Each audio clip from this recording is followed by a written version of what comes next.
Testing, testing, 1, 2, 3, 1, 2, 3. Testing, testing, 1, 2, 3, 1, 2, 3. Hello, hello, hello. 3 points. Fuck. Alright, gotta tighten up here. I like my nice new camera setup. Still have to do the background. But the catch is... Oh my god, the late points are really adding up. The catch is there's a little bit more setup required before I start streams. And I am not used to it. So it's not good. It's not the best. Okay.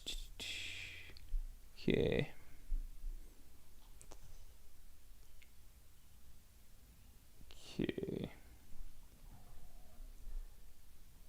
Alright, we'll do the 3 points. I gotta tighten up here. I really gotta tighten up. This is not good. This is simply not good. Alright. Hello, hello, hello. Testing, testing. How we doing? How we doing?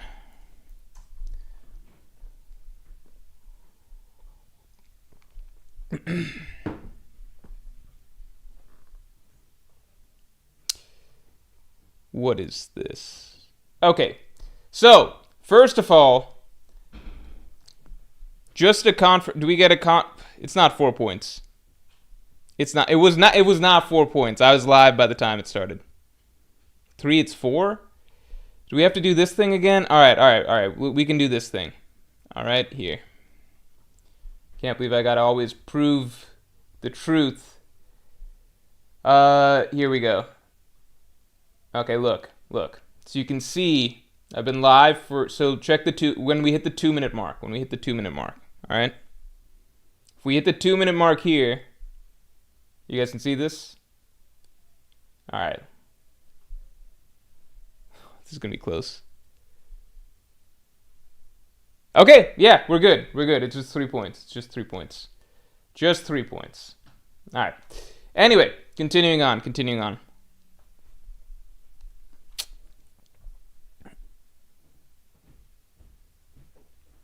All right. Continuing on. We go by what the live stream recorder says, because everything else is just, it's just personal anecdotes.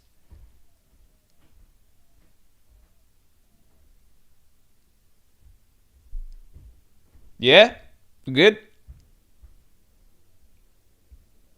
Wait, what's the issue?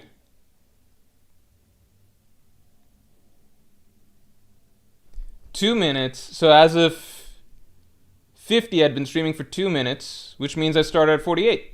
So we're fine. We're good. The math checks out. Don't believe your eyes, Dictator Mort. No, it's what I just showed you guys. The reality of it. Anyway, you guys have got a lot of points. I don't know what you guys are complaining about. Don't be so hungry for points. Don't be so greedy for points. The points will come as long as you're patient, Points will naturally accumulate. So, first thing that needs to be discussed. Are we certain this episode is the Loki episode, right? Because last time I reacted to the anime, it was because I thought that they already got to the Loki episode. They did not. I still had to wait for the Loki episode. So, I just want to make sure that there's no confusion here. Loki shows up. This is our introduction to him, right? Stormy says, I think there's some stream delay that makes our times not check out. Exactly. But all we can trust is when YouTube officially began recording the stream. And then that's all we really have to go by, This is the Loki episode. Was it good?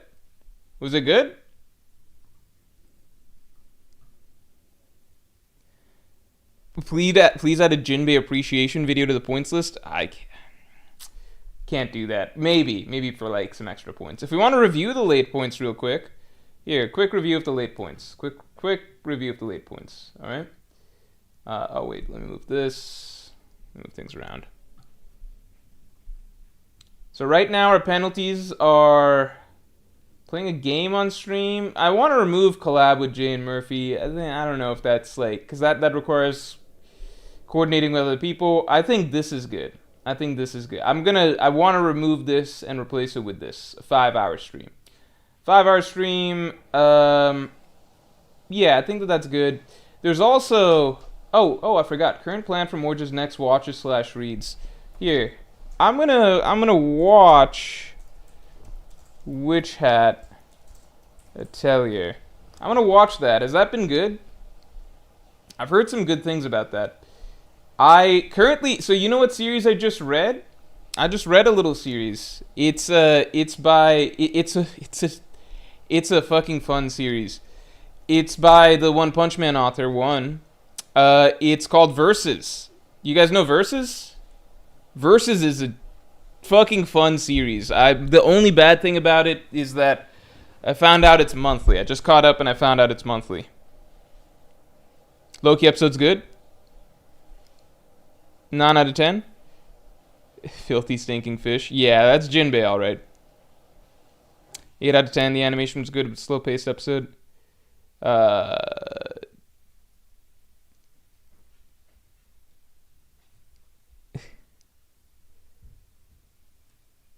It's an 8 out of 10. The animation was good, very slow paced. I guess we'll just wait and see. We'll just see. So I'm a little concerned about this because from what I recall in the manga, right?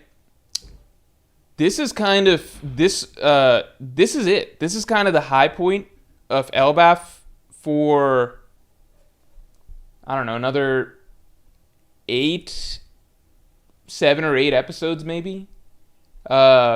Because maybe 6 or 7 depending on how they pace it. But for at least like I'd say at least like 6 more episodes, this was the high point. Because the only thing after that is like, so here, just for illustration, right? Elbaf is, I think, in recent One Piece history, the slowest arc that we've had. You know what? I want to pull out Microsoft Paint, actually. Let's pull out the paint. Here, let's pull out some Microsoft Paint. Microsoft Paint used to be the go-to until I found out Whimsical existed. But it's still good for some things, okay? So Elbaf, in terms of like, how do I say this? We all know that, you know, build up, setting the stage, introducing characters, underlying, like establishing the setting, exposition, getting some character work, you know, all of that stuff. We know all the setup stuff is good. All setup stuff is good in One Piece for the long run, right?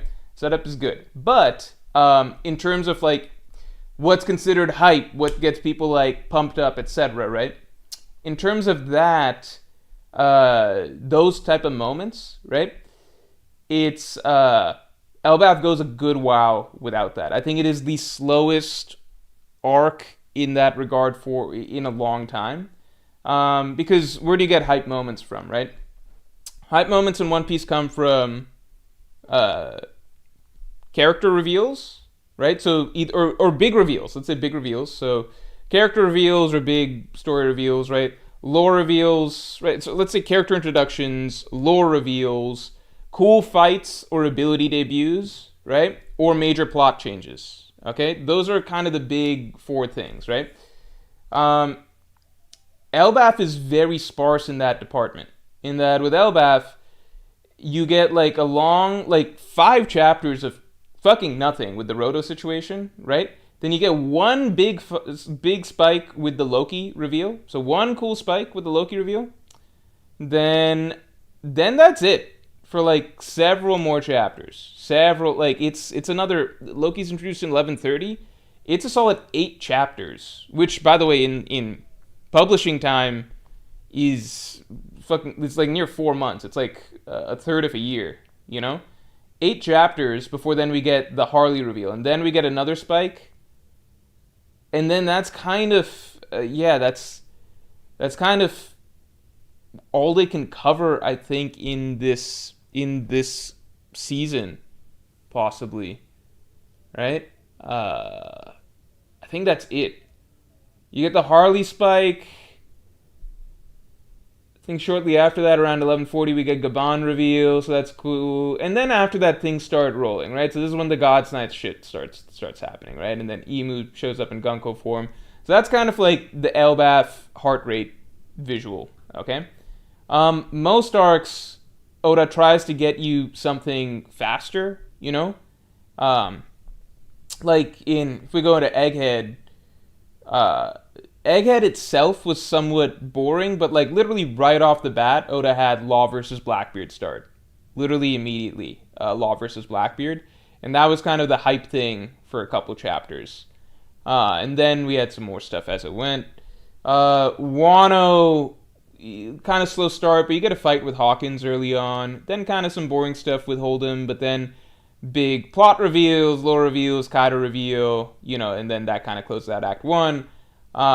Elbaf is just like this. Like, this is not common in One Piece nowadays, where it's like a very, very, like, you could say from chapter 1125 when they get there, from 1125 when they get there, there's a stretch of like over a dozen chapter stretch where there's only one exciting moment, which is the Loki reveal. Like, one truly exciting moment.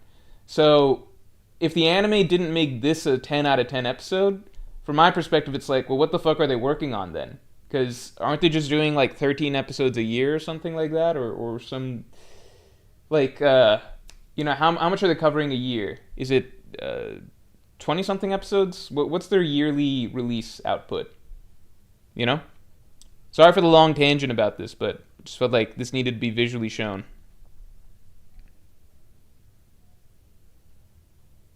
JWP, thanks for the 5 gifted memberships. Thank you very, very much. I really appreciate that. Everybody say thanks to JWP, as usual, coming through with this stuff. Coming through with the support for the stream. Really, really appreciate it, man. And obviously everybody in chat. If you're in chat, Jordan Vance, Moonky556, Asap Terminal Dago, By Sorrow 715, Rock On. Everybody say thanks to JWP. Even if you didn't get a membership, say thanks.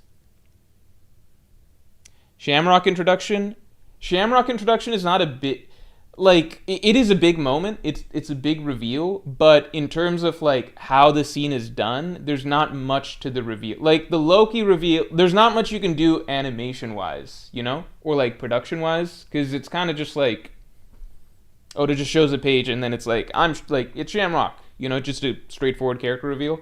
Loki's was the one character reveal that had some level of cinematic, build up gravitas to it before unveiling Loki, So I guess I'm saying, like, I don't know what the episode, like, what else do they have in the works for the next several episodes that they couldn't have amped this one up, That's my thought. Robin Saul reunion, that's an emotional scene. I obviously think it's literally the worst One Piece chapter of all time. Genuinely, I think it is easily the worst One Piece. Is it easily yeah, I think it's easily the worst One Piece chapter of all time. But I understand that it's a polarizing chapter, so some people think it's good, right? So they can do something with that, but it's not like a hype chapter. Those are different categories, right? So generally, I'm talking about purely in terms of hype stuff. The Loki reveal is kind of it. That they can do some extra animation juice, for a while. JWP, thanks for the 10, man. Unkman, just play Elden Ring already. Also, I cannot tell you how busy I am right now, man. I wish. I had to put aside Wukong. I want to go back to Wukong. I will play Elden Ring soon. I'm genuinely drowning work-wise right now. Because, again, I might have mentioned, but I am officially in it. I'm working on a marketing agency for injury attorneys right now. And that's taken up a good portion of my time. Good portion of my time. Also, Oda knew he could... the good news for this one, though, the really good news is that we're partnering with some people who've been in the business for some time and are really, really good at what they do in terms of getting results. So that feels really strong. Also, Oda knew he could take his time in Elbaf because we've legit been in peak hype since the beginning of the Rocks flashback. I'm not trying to insult Elbaf's in terms of writing. I'm not trying to insult... I think Elbaf is a really, really well done arc. I think the pacing is really good from a long-term perspective, the way that he let Elbaf play out. I think I wouldn't change anything about Elbaf outside of, obviously, the Saul stuff, but that's just because it had to happen at some point, But I guess what I'm saying is that in terms of if you're an anime-only viewer, it's going to be some time before you get something really exciting. Dan delivers Shomes, thanks to the 2. Read Malazan. It's very dense, but as good as One Piece. Yeah, there's 3 main, like, big fantasy things that people kind of recommend these days that I've seen. Like, Obviously, the Brandon Sanderson books, the Cosmere, right? I've heard Malazan, a lot of good stuff. King Killer Chronicles. People have recommended a lot of those things. Most people recommend Brandon Sanderson, so shouts for the Malazan recommendation. If I ever get a window where I just get infinite time, just sit, relax, I would be happy to really delve into a lot of these books and read. Yeah. Let's get stream likes up to 50 real quick. Party McFly, thanks for being a Pirate King tier member for 37 months. Hey Morge, have you heard about the Avatar: The Last Airbender movie that got leaked? It's pretty crazy, and the movie is actually good. I loved Avatar: The Last. I don't think Avatar has any haters, right? Because like if you grew up with it, you loved it, right? I don't think Avatar is. It was just so far ahead of all other fucking Nickelodeon shows, Cartoon Network shows. It was on a different tier, right? Everybody loved Avatar when it was coming out. I've not been interested in revisiting that universe, really. I can't tell you why.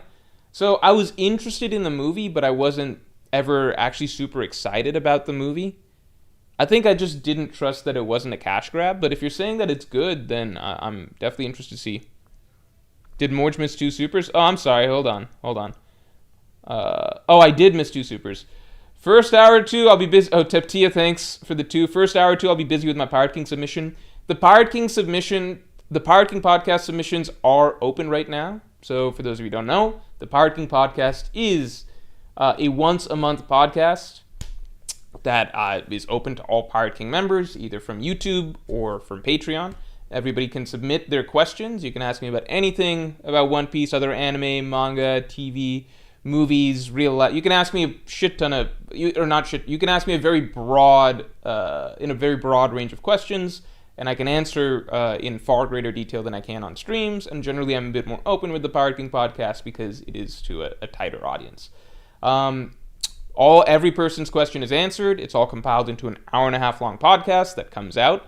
And there's already like 40 of those podcasts. So if you want to support, if you want to join Pirate King tier, submissions are open right now, and you'll get access to all previous podcasts.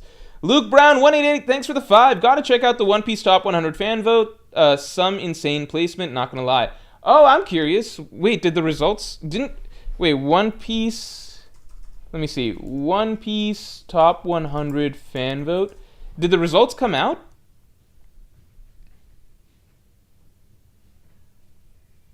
Oh, shit. Wait, no. Are the results done? Are the results over? I see something that says midterm rankings.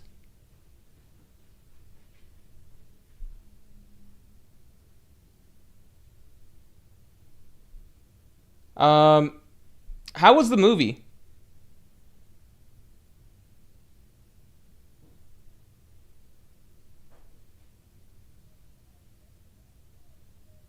Some of the Avatar: The Last Airbender filler was some of the best. Yeah. I don't think... I mean, you don't even view it as filler, right? Like, it's only because now we're grown-up anime fans or whatever that we understand the concept. Like, we're like, oh, this is a filler, not filler. When you're a kid, like, the simple fact that Avatar had an ongoing plotline immediately made it so different from all the other shows. You know, because like everything else was usually villain of the week, episode of the week. You know, Ben 10, Codename Kids Next Door, Teen Titans, Fairly Odd Parents, like whatever you're watching, right? It's usually episode of the week. You know, there might be a general like budding plot line over time, like like Ben 10 did have some overarching plot. I've heard that the later Ben 10 stuff, like Alien Force and stuff, has more of a continuing plot. But for the most part, Ben 10, you could tune in. Whatever is happening that episode's happening that episode. Oh no, Mad Scientist did whatever the fuck or something like that, right? General Vilgax plotline slowly or occasionally happening in the background, right? Danny Phantom, same thing. Maybe there's like the makings of some sort of bigger plot, but not really, right? Avatar was the only one that truly had like a full continuous narrative where things are building and we're meeting groups and people and stuff that's all going to come back together, and there's a clear progression of getting to the North Pole, then getting to Ba Sing Se, then book 3, all of that, right? So Avatar, in general, there was no concept of, like, it was the reverse, right? Like, there's no such thing as filler episodes for Avatar. Like, you already kind of accept when you're a kid that there's not an ongoing plot. Like, you're just taking every episode as it is. With Avatar, it's more so, it was a bonus that this series was actually building something bigger than just self-contained episodes, right? A lot of my favorite Avatar episodes aren't big about moving the overarching plot. One that I low-key really loved was, like, where they're crossing this valley and, like, there's two tribes that are really arguing the whole time. I've heard that people don't like that episode. I think that's a great episode. I remember that as, like, one of the funniest and one of my favorite episodes. Ajay, thanks for the 2 bros. Is this camera new? You look way younger, LMAO. I've had this camera for years. I just didn't like setting. I preferred my webcam setup because it was easier. I've upgraded this, and you guys are going to be upset for the reason why. I started using this. It's just a bit more of a pain for, like, it's very basic quality of life stuff. Because there's just a little bit more setup with it. Like, webcam, you just keep it. You only have to connect one thing. With this, there's stuff you got to charge it. I got to reset the zoom settings every time. There's just some stuff, So, but I did upgrade it. Honestly, you guys are not going to like this reason why. It's because of the personal injury business that I'm working on. Needed to up the quality a little bit for that. Because for the Morge YouTube channel, most videos don't have face cam. If I was a face cam YouTuber, then I would always have been using the good quality camera. And you can go back to earlier videos, back when I lived in Maryland, and back then I would go to my editor's house to film. So he had a really good camera setup and everything like that. And back then, Morge videos used to be more of a mix of face cam and some images and anime clips. So during that time, I had the full setup because my editor would just set everything up for me, and his house was very nice. People would joke like, how many rooms does Morge have in his house? Because my editor would like to film in different locations, and his family has a very big house. And I'm like, this isn't my house. Would be nice, but then later on, since moving, then I switched to most videos being not face cam, so there was no need to have, like, the nicest camera. Yes, I would do streams and stuff like that, but this channel is mainly video focused. But anyway, so fuck the stream, shake my head. No, the stream, you guys have never complained about the stream quality before. I'm just kidding, you guys have complained a lot of times, but about tech issues and stuff. But it was to avoid tech issues that I used the shitty webcam, because it's easier for me to use. This thing, I fucking hate all of the settings and all of the stuff that goes with it. The beach episode was good, but again, filler. I think that episode was really important for character development. The Avatar and the Fire Lord aren't filler, but Ember Island is. I just really think that there are no, like,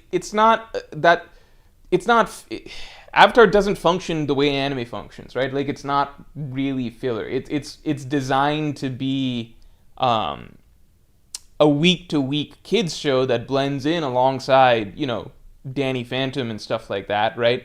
But it's just trying to build a bigger plot through that. So you do some, like, I don't think Avatar would work if every episode tried to progress the plot because of the format in which kids were consuming it, right? Like, we're not used to back then tuning in on time every week for a given episode, So if Avatar tried to make it very, very plot centric, where you miss an episode, then you're behind or whatever, I think it wouldn't really work. I maintain that one of the reasons that that shows like Dragon Ball, Yu-Gi-Oh, stuff like that did so well, despite really like one of the reasons that they did so well, even though they all had really important overarching plots that you had to follow, is that the pacing was so slow. So you could miss like 3 episodes, tune in, and they're still going to be in the same fight. And it's just like, what happened? I guess I just missed I missed a power-up or something. That's it. Um,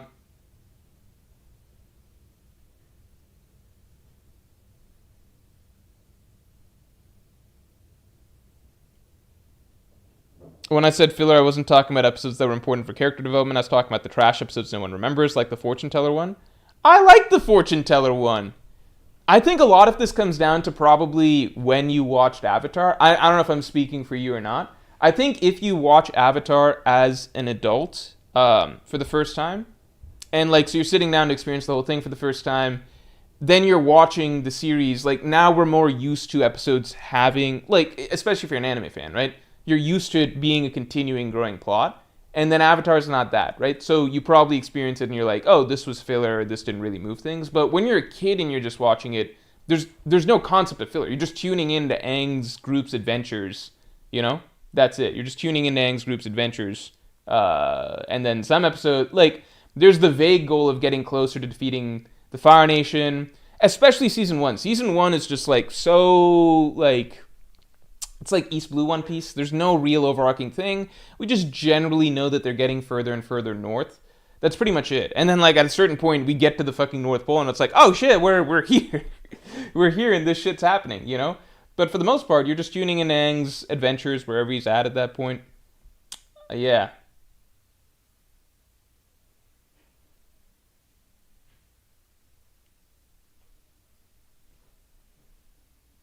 We can't ever let Morge do an Avatar The Last Airbender episode tier list. That would be premier rage bait stream.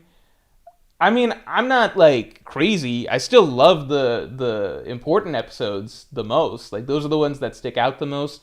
I think the most vivid one in my memory is the conclusion of season 2. Um, Conclusion of season 2 was crazy. Where I was so frustrated at the time, but it was epic. Like Aang gets killed or shot down in the Avatar state and everything. The fight was amazing. Um, there's obviously that season 3 finale. There's a lot of really good ones that are obvious. Like the best ones are ultimately the Day of the Black Sun and everything. The best ones are obviously ultimately the really plot important ones. But so many of the ones that I really enjoy are ones which are just like, you know, Aang and his group having fun, adventures. Should I can do a quick ranking. You guys can see how I rank things. Um, I'm not gonna remember all of them, and I haven't seen every episode because again, I watched in the time of my youth. You know, I wasn't watching it on streaming, so I didn't watch it all in a row. So there's gonna be some episodes that I probably haven't seen, probably a handful of episodes. But I think I've seen pretty much all of them. Yeah, here we go. Shoot, I don't know if I'll be able to remember all of these just on. Oh fuck, some of these are good. Oh my god, this show was fucking good. People don't. Oh my god, The Great Divide's a fun episode. What the fuck? Oh my god,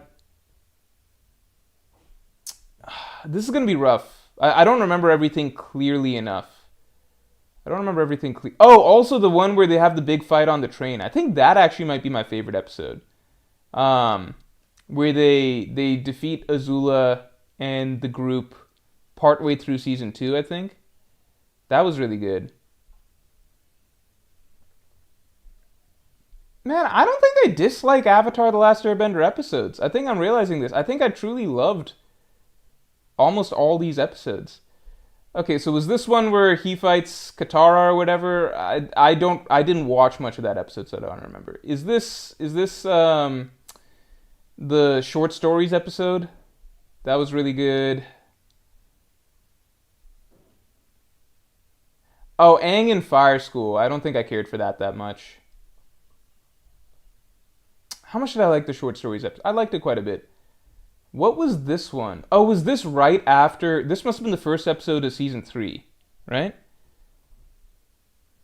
Yeah, is this the first episode of season 3? I just don't remember this. Um, don't remember what this one is. Oh, this is the one where they take down Jet, right? I like that episode. The turtle. That's like in the finale time, right? So I forget. I don't remember that one that well. Oh, Sokka getting the sword. I don't remember this one.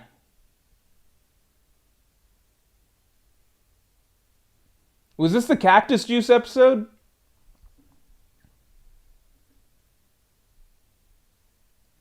Is this the Great Divide? I, this is tough. I don't remember every episode cleanly. I don't remember every episode cleanly. That's the thing. I loved. Okay, if I'm just going through. Okay, I think I can't do a clean tier list. I think I can't do a clean tier list. But let me just look through. Great Divide, like this episode. Was this the beach? Don't remember. Was this the battle where they're stopping the siege, the train thing, the drill? That was a great episode. This was the island, Kyoshi Island episode. Love this. Or was this when they're crossing the lake? I don't remember. Great episode. This could be from. Is this from episode one? Great episode. Is this episode one also? I think the start was kind of weak. Love the owl shit. This was good. This was great. I don't remember from a single image. Too many of these are good. I don't know. I feel like it's rare that there are episodes that I don't like.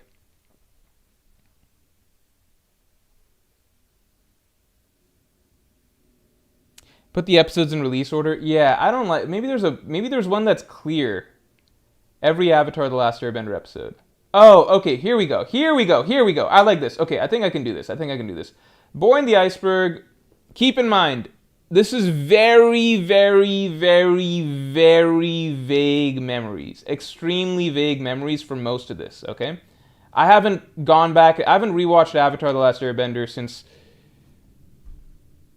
what? Since I was in like since the final season came out. I have not rewatched this show.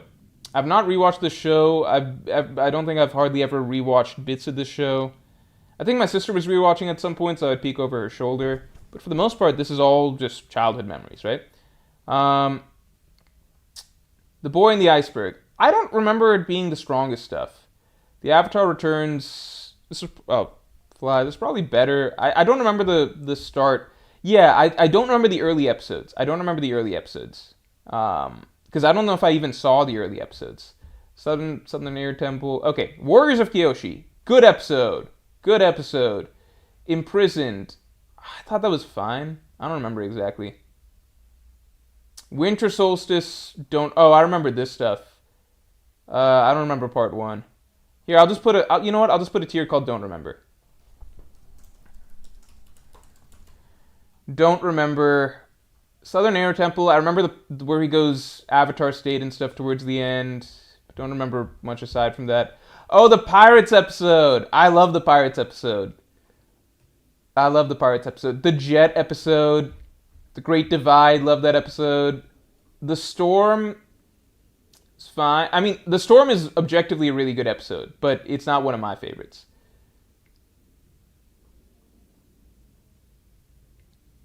Oh, the Blue Spirit. I mixed up the Blue Spirit with the Storm. So Storm I don't remember. The Blue Spirit's just a good episode. Fortune Teller. I think this is a B. Don't remember this too well. Oh, no. I think I do. Is this... I remember this one. This one has a really great fight scene. Really great fight scene between Aang and Zuko. If it's the one with the tracker that I remember. This one I didn't like. I didn't like this one, actually. And I know that's a surprise, probably to people, but I'm not a big fan. Northern Air Temple. Is that where they figure out gliders and helium and stuff? I think that was fine. Don't remember this. I don't remember Siege Part 1. I think I might not have ever seen the Siege Part 1. This is probably there. Avatar State. I think this was a really good episode. Cave of Two Lovers, good episode. Return to Omashu. Don't remember it super well. The Swamp. Don't remember. Avatar Day, great episode. That was fucking funny. That's why they call it Justice. It's just us. Zuko Alone. Oh, I remember Zuko alone. I like that episode. The Chase. Oh, The Chase is a great episode. I love The Chase. Phenomenal episode. This episode where Toph was a dick to Aang the whole time. My hottest Avatar: The Last Airbender take that nobody agrees with ever. I think I've never met a single person that agrees with this. Toph is like my least favorite character. She's up there for my least favorite character. Genuinely dislike Toph. She's just an asshole to everyone. She's just an asshole to everyone. She's not. I don't find her lovable. And she gets away with it because she's blind. I genuinely think that. It's like, well, how can you hate Toph? She's just this sassy little blind girl. Isn't that hilarious? I'm like, she's not fucking blind. She's not actually blind. She can see through fucking rocks and shit. You know, it's not technically the same as sight, but she's not fucking handicapped the way a normal blind person is. Because, yeah, she can't see things in the sky or read paper, but she can do other shit, like be a fucking human lie detector test, sense people who are behind walls. It's a trade-off. It's not a real handicap. It's just a trade-off. It's not the same thing. She's actually, like, Toph is genuinely just an asshole. I'm just like, why do people like this character so much? I think I hate when there's, like, a sassy, asshole little kid character that comes along and is just rude to everyone and it's supposed to be funny. I'm like, why is it funny that she's just a dick to everybody? To all these characters that I love. She's blind, dude. She's blind. Yeah, that's the thing. That's the excuse. It's like, you can't get mad at her because it's like, well, Toph's blind. If she was actually blind, like truly, truly blind, I'd be like, yeah, that's fair. But she's more so like Daredevil, right? She's more so like Daredevil. And I would think Daredevil's a dick if he was just an asshole to everyone and all of his friends 100% of the time. You know? Mortimer hates Fujitora then. Bro is blindphobic. Exactly. Fujitora is blind. But he's not really blind because he can see, right? Through observation hockey. And Fujitora is the opposite of a dick. He's a really kind man. He's nice to everybody. She's 12. She's 12. She's a kid. That's exactly the things I dislike. I hate these sassy little kid characters that are assholes to everyone. Aang's also 12. He's fucking nice. He's nice. He's funny. He's endearing. Yeah, he teases a little, but he's not an asshole to everybody. I just hate the excuse that, like how many times you see in, like, a show, they introduce, like, a little kid character whose only role is to just be a dick to everybody else, and it's supposed to be cute and endearing. I don't find Toph cute and endearing. I just find her to be what she is, which is an asshole. Like, there's no, like, I don't even understand the defense for the character. The Library, great episode. Nobody in my life has ever agreed with this take, by the way. So if you guys are upset, don't worry. It's you're not the first. The Serpent Pass, don't remember that one. Oh, The Drill. Drill's one of my all-time favorite episodes. City of... I don't remember this super well. I think I remember liking it. Tales of Ba Sing Se, good shit. Appa's Last Days. This was Aang at his angriest and angstiest. Haha. Lake Logai. I don't remember this that well. The Guru. I don't remember the Guru that well. This section is kind of vague to me. This was a great episode. All-time favorite episodes. The Awakening, I don't remember well. The Headband, this is when Aang's at Fire Nation Kids School, right? Painted Lady, good episode. Sokka's Master, finally gave Sokka some love, good episode. The Beach, good episode. The Avatar and the Fire Lord, that was a good episode. The Runaway, Toph was a huge dick to Katara during this time too, I remember. That's the thing, I don't like characters when their only thing is to come in and be a dick to the main characters. I still don't... I see people just being upset with my take. I don't see people's defenses. What's the defenses for Toph as a character?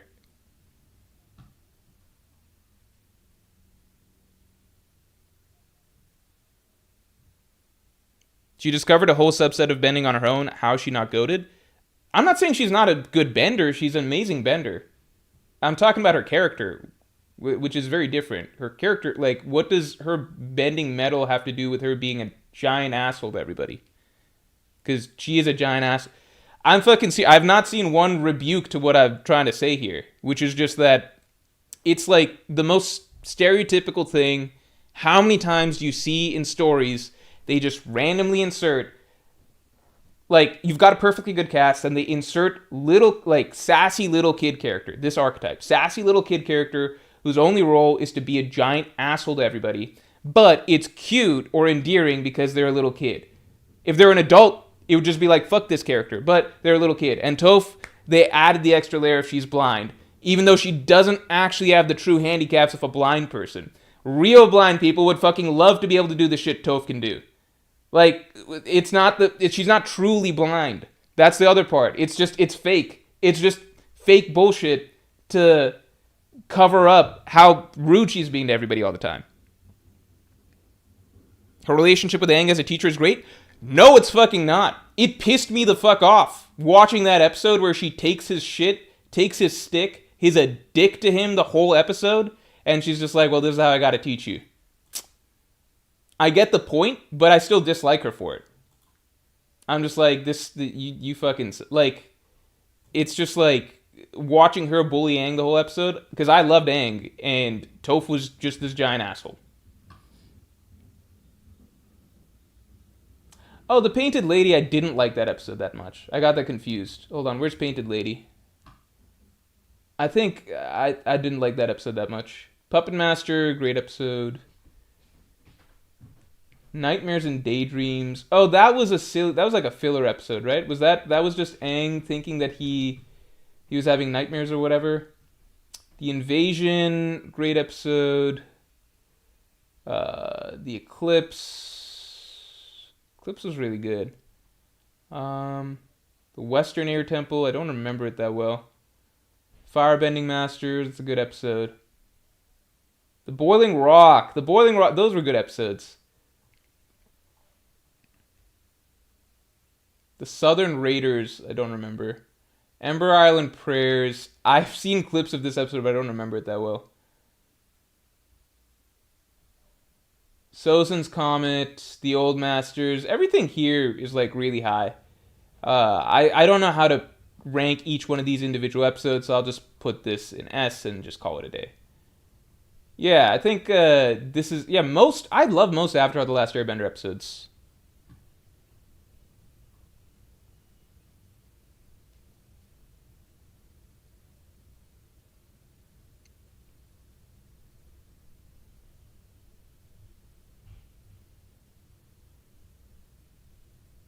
I can get the logic behind Toph's, like, Aang needing Toph, but I'm saying I still don't like the character. Those are two different things, you know?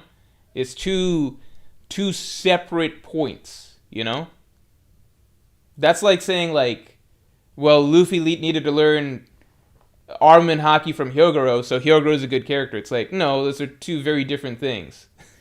Like, yeah, Hyogoro exists, and he was needed to check off the box of Luffy getting better at armament hockey. That doesn't mean, oh, Hyogoro is a great character. It's like completely, how are those two concepts even related? Alright, so that's my general, I just generally like most Avatar episodes.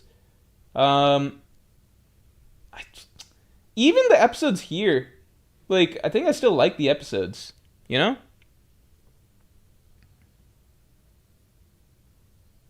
May or Ty Lee is your least favorite, but Toph, nah.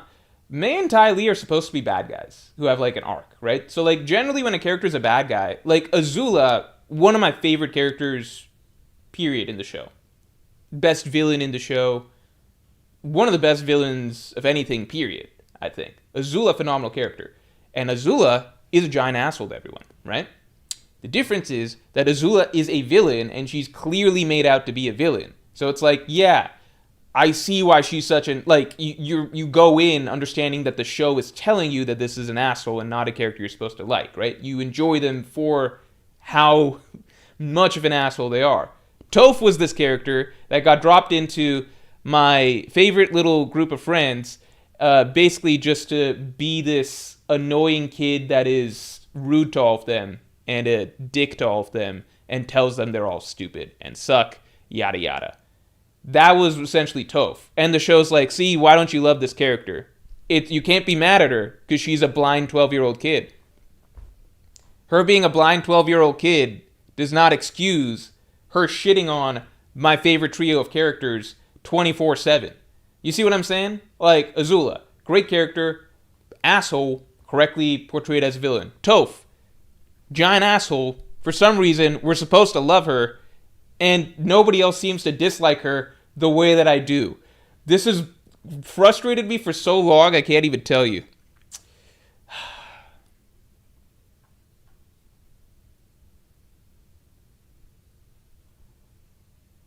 All right, continuing on.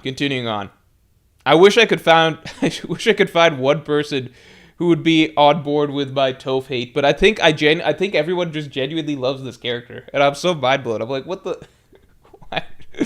Why is this? Well, why is this? What makes her lovable? She just comes out and she's just being a dick to Aang, Sokka, and Katara. Katara, who's fucking nice to everybody, Toph's a dick to her.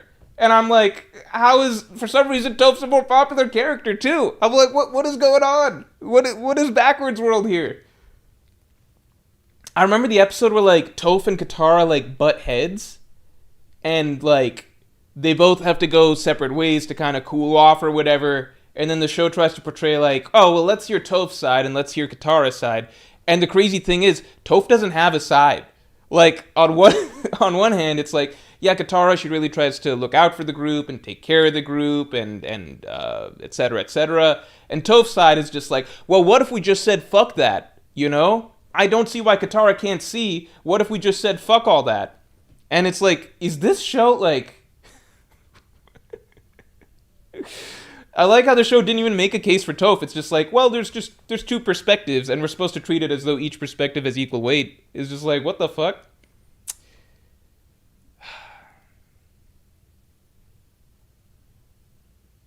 She just wanted to be treated normally? Interesting! Almost as though she's not actually disabled in the way most blind people are disabled.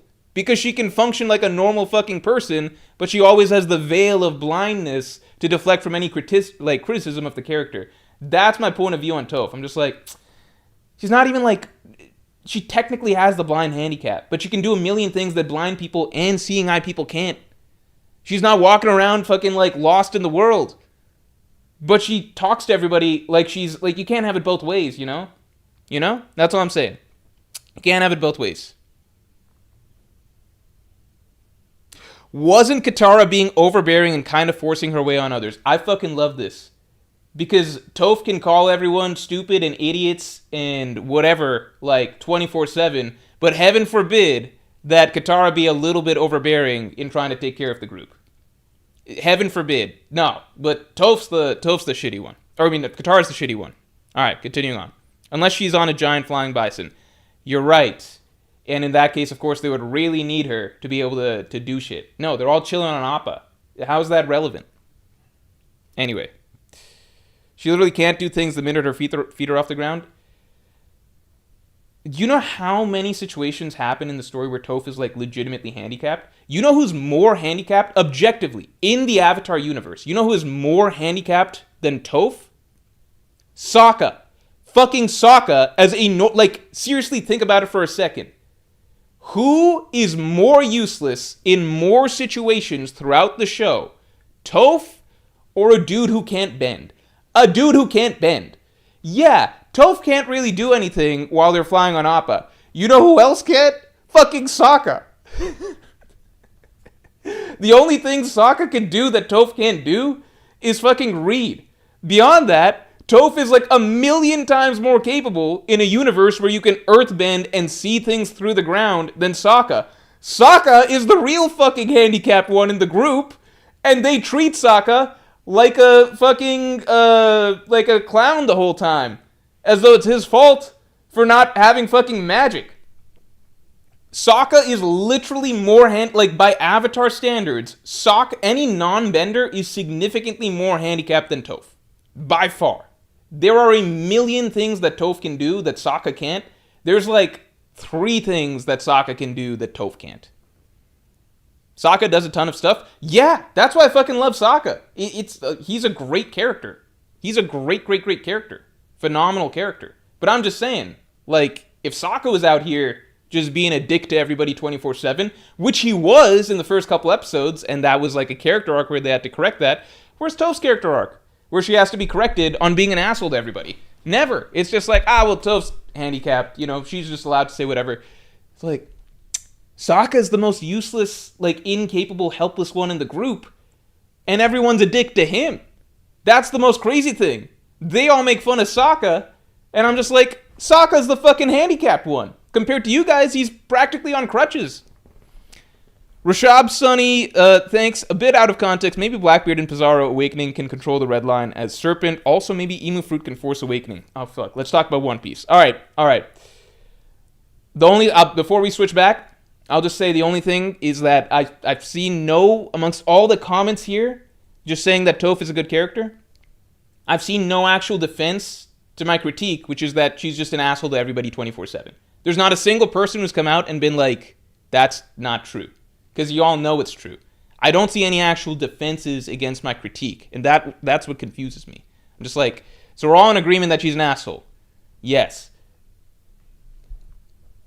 All right, we're all in agreement that she's a giant dick unprompted to the rest of the group that took her in and is showing her the world, right?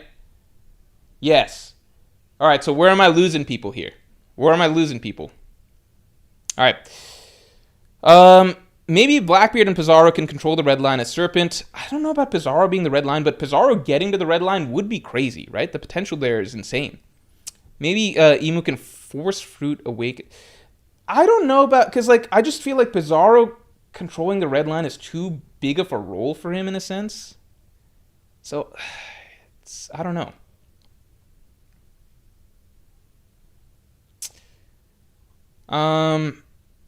I do think that there's potentially something there, because I do believe in Blackbeard awakening the red line. So maybe Pizarro is important for that. It's hard to say.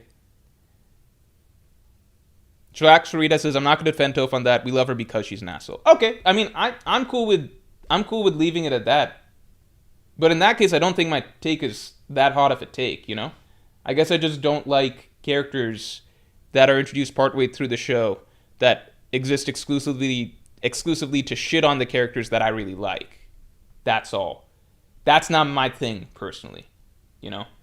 I just didn't really get what the writers were thinking with, like, hey, here's our trio of main characters that, like, you know, are really likable, everyone seems to enjoy them. What if we introduced a fourth character whose sole role was to basically shit on them the whole time? I'm like, why is this... Why are people liking this? I don't know. That was what threw me. Morge likes his women weak and coddling, haha. No, there's a difference between that versus... What? There's a difference between that versus just being a dick to everybody all the time. Even Zuko's not a dick the way that Toph is 24/7. What the fuck? No, I like Aang, Sokka, Zuko post-character arc, all because they turn out to be good-natured characters, you know? That's normal. It's normal to dislike characters who are assholes to all the other characters. This is crazy. This is crazy. And again, women who are put in villain roles like that, like Azula, 100%, that's awesome. Katara, I think Katara is at least as strong of a bender as Toph, or maybe, you know, throw it 50-50 or whatever. But you don't have to be an asshole. It's different. It's just a personality thing. I don't think anybody should, like... I don't know why any character should get it past just being a dick to the other characters 24/7. That's all I'm saying. You haven't seen in forever, how would you even remember? I'm just saying, no one seems to be contesting my portrayal of Toph, you know? It was just acknowledged that she is an asshole. That's all I'm saying. I remember Toph being mean coming off as a coping mechanism. Cool, it's a very unlikable coping mechanism. Like, that, I hate characters that get that excuse, which is like, oh, well, that character's mean because they had this childhood. It's like, okay, well, they're still really shitty, though, right? You know that in real life, most people that are really mean also went through something in the past, but we still tend to dislike them, you know? All right, continuing on.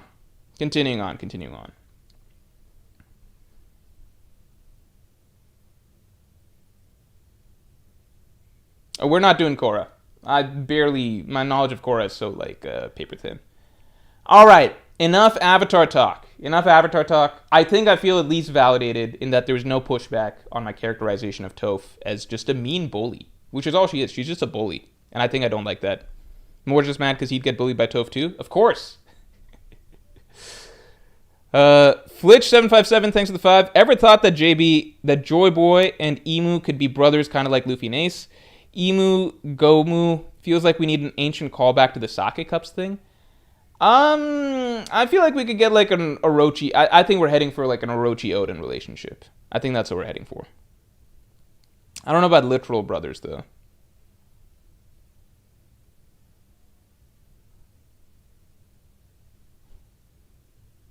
Lane 56 is Nami not mean and constantly hits Luffy? Nami's is literally always warranted. I think it is extremely rare in the story that Nami snaps without good reason. Like, yeah, and that's what's endearing about Nami is that, like, she's not actually she's never an unreasonable character. She just is like, Luffy is so destructive and so irrational in his thinking and his actions that you literally need a character who is going to, for comedic effect or not, you need a character who that ricochets off. Like, the fucking 200, like, Nami negotiated 300 million berry of gold for them, right? She gets them that in their negotiations. Luffy spends it all on one big party. Not, like, yeah, in that situation, I think Luffy, you would say Luffy probably deserves some bullying, right? You would probably say that shouldn't go without consequence. She's a necessary check. Aang's just a good kid. He's just a good kid. But Toph never calls him by his name. Like, she's always calling him some mean nickname from the start for no reason. The bullying's just unwarranted. You see, there's a bit of a difference there. That's all I'm saying. And it's not even like I think Aang likes those nicknames. He's just like, it's just mean to me. I guess that's the way it is. There might be occasional situations where Nami overreacts, but generally speaking, everything that she does is pretty warranted.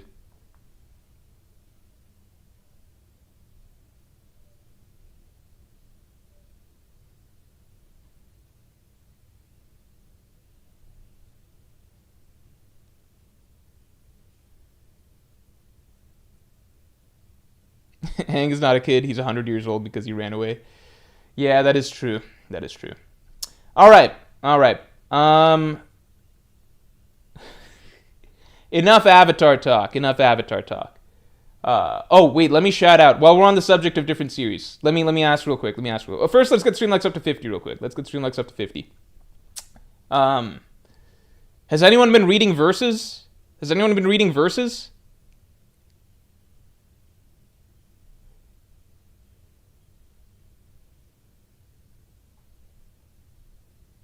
Who's been reading verses? Has anyone been reading verses?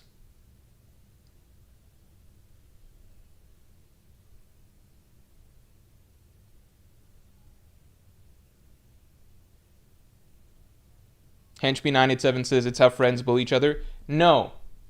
You always know when it's friends bullying each other when it's reciprocal.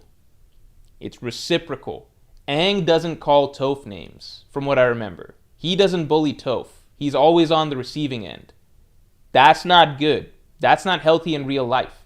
It's fine in the show because it's a TV show and it portrays it as okay.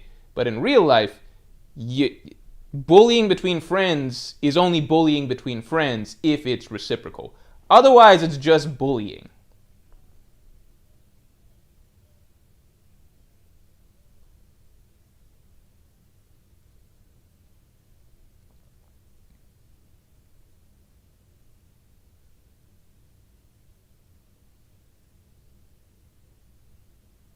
I don't understand that people hate The Great Divide. I think it's probably easy to hate if you're watching Avatar like from start to finish as an adult, because then you're more into the overall plot. But again, when you're watching as a kid, these are like Avatar was also a very funny show. Like that was what stood out. It's a very funny and just generally feel good, entertaining show. So, you know, some episodes when I'm tuning in as a kid, especially for book one, some episodes when I'm tuning in as a kid, it would be like a pleasant surprise if something really big plot-wise was happening. But other episodes would just be like some fun adventure with a bit of character stuff, you know, some fun stuff, you know?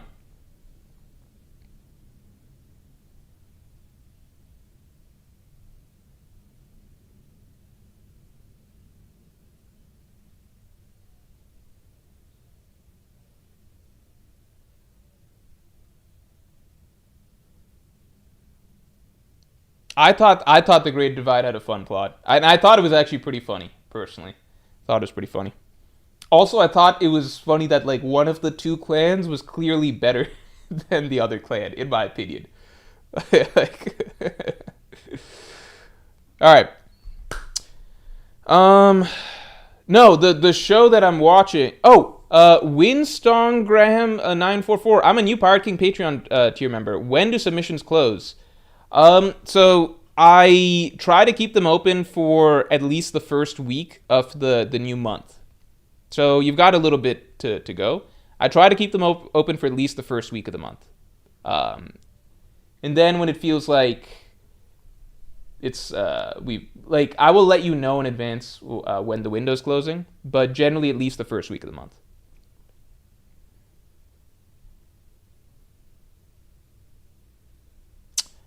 The show that I've been the manga that I just read is called Versus. It's called Versus. It's by One. It's by the One Punch Man author. It's by One.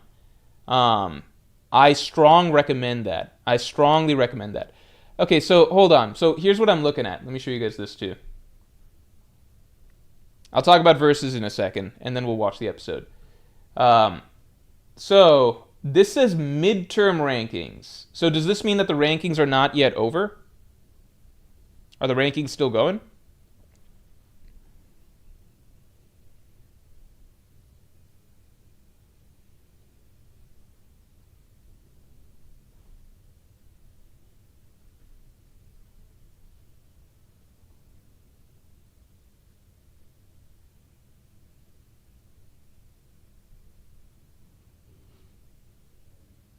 Okay, they're halfway through. So this is kind of just an update. Can we see the numbers that characters are pulling, or like we don't know how close or how far? This is expected. 1, 2, 3. Luffy, Zoro, Sanji. Just standard stuff to be expected. How do you cast votes in this? How do you cast votes? I've never voted in this thing. Nami. I think last time Nami managed to snag the third place spot, actually. Nami, Law, Robin. It's crazy that Ace still ranks here. God fucking damn it. Is this a fucking joke?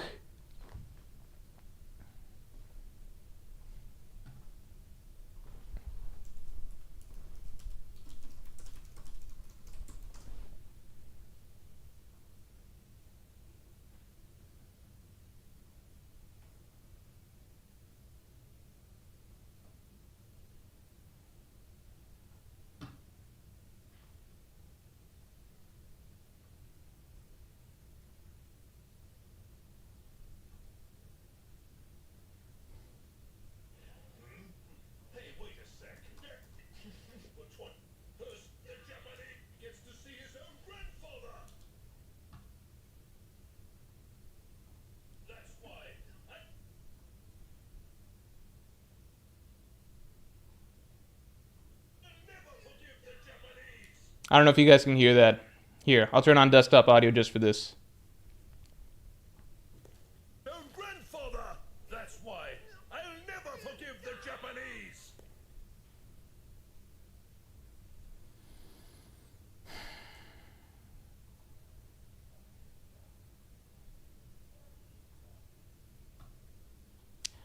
Truly disgusting.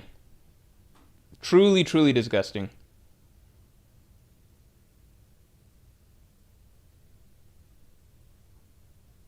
Bro hates Uta. Even if my opinions on Uta, let's say I thought of her purely, let's say I had no feelings either way. Purely neutral. Let's say I was purely neutral towards Uta. Alright? Purely neutral. Okay? I would still be disgusted. Like some characters like Carrot. I'm not a huge Carrot person, like pro Carrot person or anti Carrot person, right? I think the character's fine. If she was ranked in top 10, I'd be like, oh my god, it's just fucking furries or something like that are doing this, right? So I can be.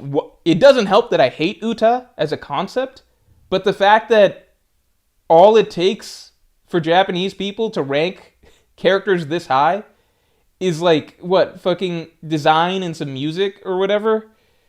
It's not even a real character. Like, imagine being a real fucking character in One Piece, Like fucking, how is Uta that? Oh my god, there's real Straw Hats that she's above. She's not even, she's a fan fiction character. She's a fan insert. Or something like that. Who voted for her? How do you vote? How do you vote? How do you vote? Blame other regions for Uta? I know the fucking Germans aren't voting for this. I know the Spanish aren't voting for this. You already know who it is. It's the Japanese. We know who it is. Alright? This is not some mystery. Maybe it isn't the Japanese. Maybe I have to see where the vote... How do we see the vote distributions? Alright. Chopper makes sense. Again, the Japanese. They love their mascots. Hancock. You can see why popular. Love to see Zebek up here. Really interesting that people love Corazon that much. I like Corazon as a character. Frankly embarrassing for Sabo that he's had like 50 times the chapter count as Ace and is still so far behind him. Truly Timu Ace. Love. Whoa, what?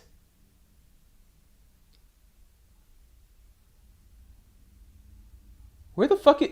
Mihawk's not in the top 30? And Crocodile's in the top 15?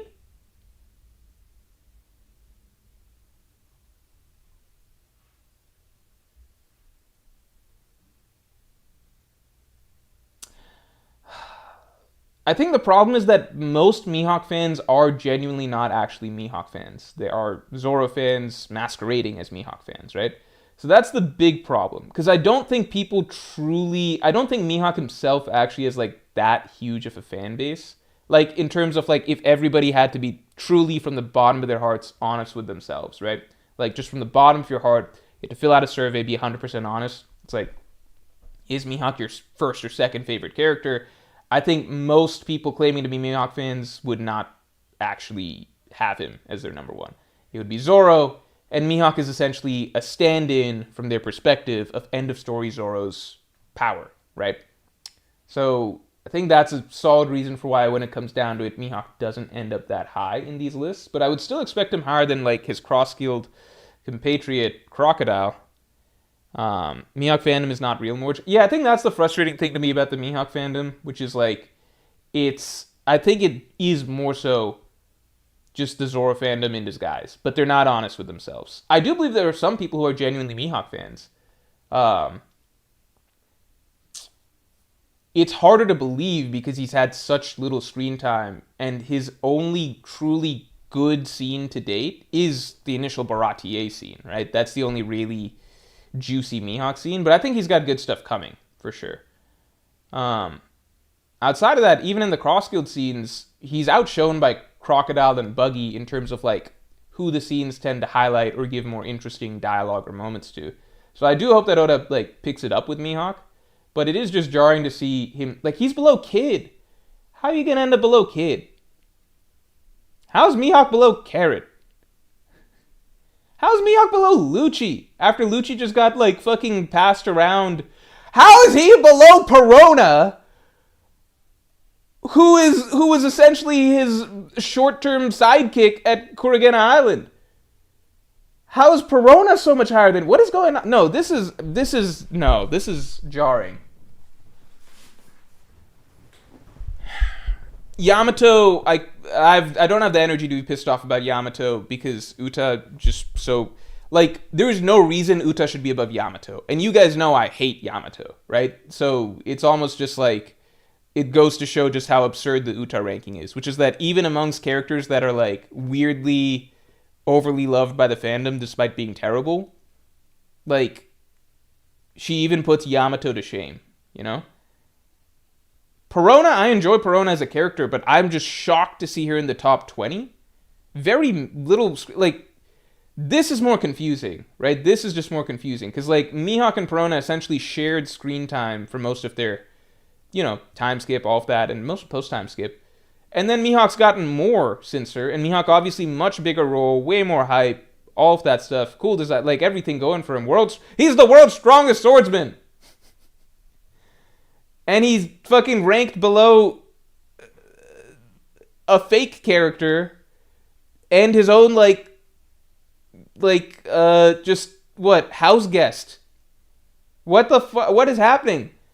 Buggy, Crocodile. He doesn't even crack the top of Cross Guild. Loki, very high showing for initial stuff. Damn shame. What's going on with some of the old gen? What happened to Roger? Where's Roger at? Damn, Whitebeard not making it too high, despite us getting a lot of recent Whitebeard stuff. Where's Roger?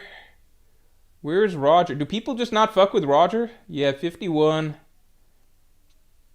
Is Roger last out of the old gen? Where's Garp? Garp up. Roger is last out of the old gen. Very interesting. He's losing to fucking NL and Kaku. Emo, I imagine the ranking will go up soon.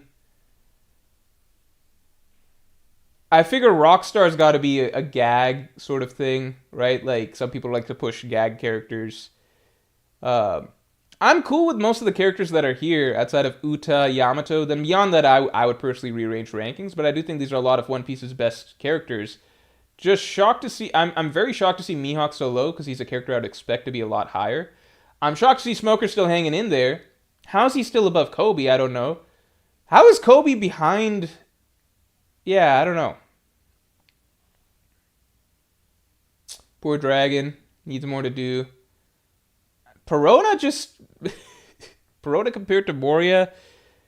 Perona compared to Mihawk. Nah, more just because people thought he was Roxy Zebek. Oh, that's actually genuinely very possible. Blackbeard. Oh my god. Really? That might be the most surprise. I think if we were to rank characters that I'm most surprised to see low on the list, I would say Mihawk and Blackbeard would be very high on my list of characters that I imagined would be higher. Blackbeard below Kaku? Blackbeard below Shamrock?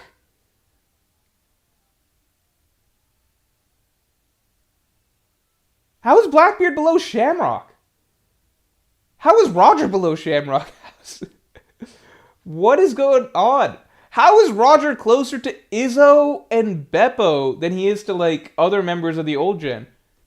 This is truly mind-blowing.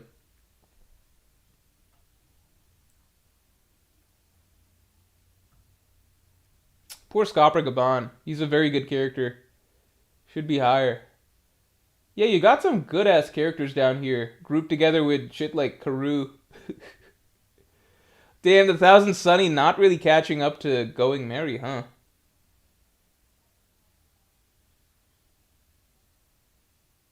You've got Kung Fu Dugongs above Big Mom. People did not fuck with Big Mom. Where's Kaido at? Kaido...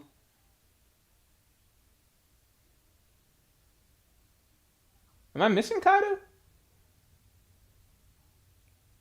Kuzan Ko... This is interesting to look at. Where is Kaido? Kaido, okay, 62. You got Joy Boy at 60 already. Who even... I don't understand. This list has made me lose some faith. Okay, what is the... No, Kaido made it. He's 62. Okay. Blackbeard character doesn't jive well with Japanese fans, system to you. Do you know why? I know that is the case for some characters. So, like sometimes there's just a big disconnect, right? So, one thing that I learned recently is that Aizen never cracked, the top 10 or anything for Bleach popularity rankings. And it's not because they didn't vote villains. Like, apparently characters like Ukiora or, former, enemies like Bayaki, various villains would make top Bleach rankings. Apparently, Aizen was just never popular in Japan. The thing is that this is a world ranking, so it shouldn't be identical to what you see from just Japanese polls, right? Obviously, some stuff, I swear, has got to be Japan, like the Uta shit. But overall, you would think, Blackbeard's very popular in America and other countries, right? Monkey says more to the top 100 can all be considered high because the manga has over 1,500 characters. Yeah, but you've got shit like Miss Golden Week and like Pell and stuff making, and like Rebecca, like fucking like, you know what I mean? Like these are not like Hongo. You know what I mean? It's not like we're looking at like a list of One Piece's clear top 100 characters. You've got lots of characters here that you'd expect to be in like the bottom half of that 1,500, you know? Western fans like Aizen much more than Japanese fans. Yeah, and that's really, really curious because like I would have assumed that, oh, Aizen like is the iconic character of Bleach outside of Ichigo himself. You could argue that Aizen is the most transcendent character from Bleach in terms of like transcending like making an impact on the anime industry in general. I guess him and Ichigo, like it's hard to not really argue Ichigo, but you know what I mean, like characters that are a bigger impact on anime in general, right? Like Gojo has a huge impact. Like not impact. Like Gojo is just an iconic character that's bigger than Jujutsu Kaisen itself, right? Aizen is similar in that cat, like that sort of like he represents that sort of like true mastermind style villain. That's almost become like a meme in terms of like classic anime like masterminds. So, you know, it's just surprising that that Aizen's not a, you know, like loved by, or like not even really enjoyed by, you know, the Japanese fandom. What Japanese fans value the most in a character is, oh, whoops, stream just cut out for a second there.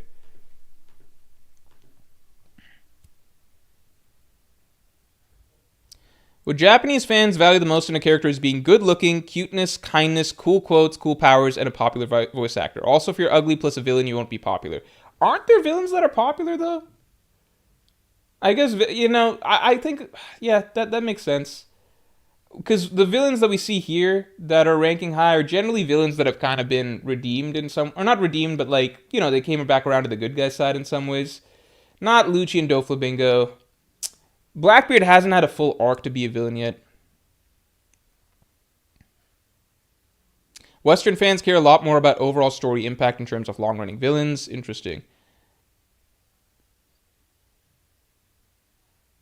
Cuteness, kindness, cool quotes, cool powers. I mean, Aizen checks off a lot of the things, but not cuteness and kindness, obviously.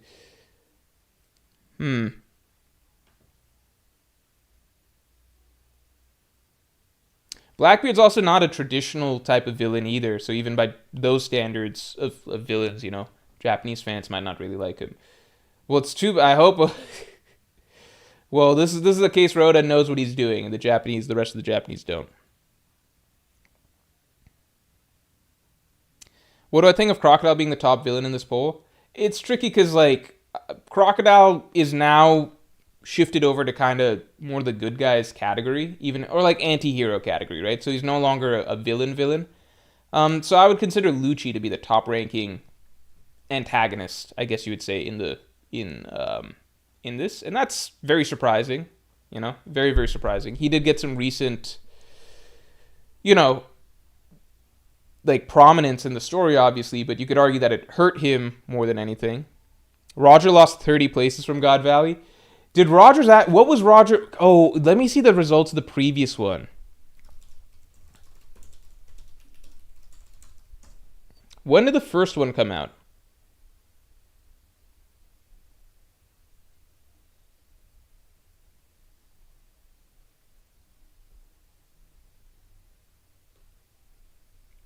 How do I find the first one? Okay, hold on.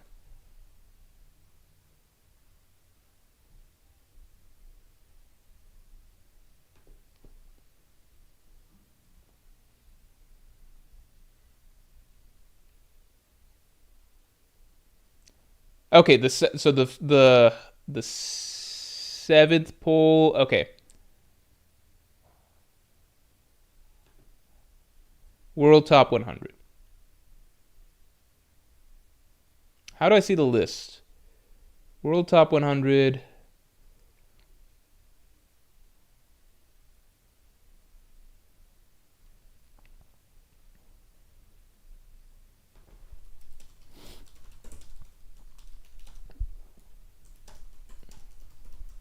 Curious about the before after. Why? Where the fuck is this? Why can't I just find it? Oh, here we go. Is this it? Oh my god. Okay, okay. No. This is goddamn. Okay, okay. Here we go. Here we go. Here we go. I think I found it. Okay. So earlier, and then this was done. Wait, when? When was this done?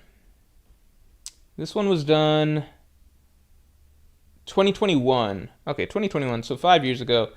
So we were still in kind of the middle of Wano. So with this, yeah, Luffy, Zoro, Nami.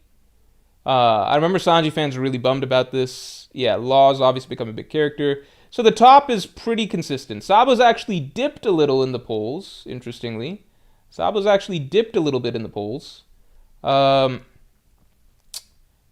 Yamato stayed steady. What's happened to Shanks? How's Shanks doing? Shanks has dipped a lot, huh? Is Shanks... Oh, no, never mind. Shanks hasn't dipped at all. He's actually gone up. So Shanks remains high. Corazon popularity. Usopp's popularity stayed stable. Chopper's gone up. Crocodile's popularity remains stable. I mean, I still will maintain, I think Crocodile has been...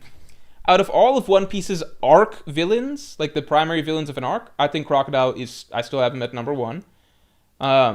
Like, arc villains, I've got Crocodile 1, Doflamingo 2. I'd say Kaido 3. As much as I made fun of Kaido, I think he's still... Like, in terms of the purpose he served as a villain, I'd put him 3. I would have Katakuri high. I would have Katakuri really high. Katakuri would probably contend for that top 3 if you count him as the villain of Whole Cake Island. I just don't know if... It's hard to say what you describe him. So if we take Katakuri out of the equation, then I've got Lucci at 4. And that's probably my top 4 ranking for One Piece villains. After that, like, arc villains, after that, I think there's a bit of a fall-off. I think that One Piece doesn't actually have a ton of really great arc villains. Like, next is maybe, I don't know, NL or Arlong, which are like... You know, they're fine villains, but they feel very one-dimensional in the arcs they're in. Arlong obviously gets depth later on, but not within the arc itself. So what happened to Roger here? Roger... No, Roger... Okay, so he was around 29 here. And he's now...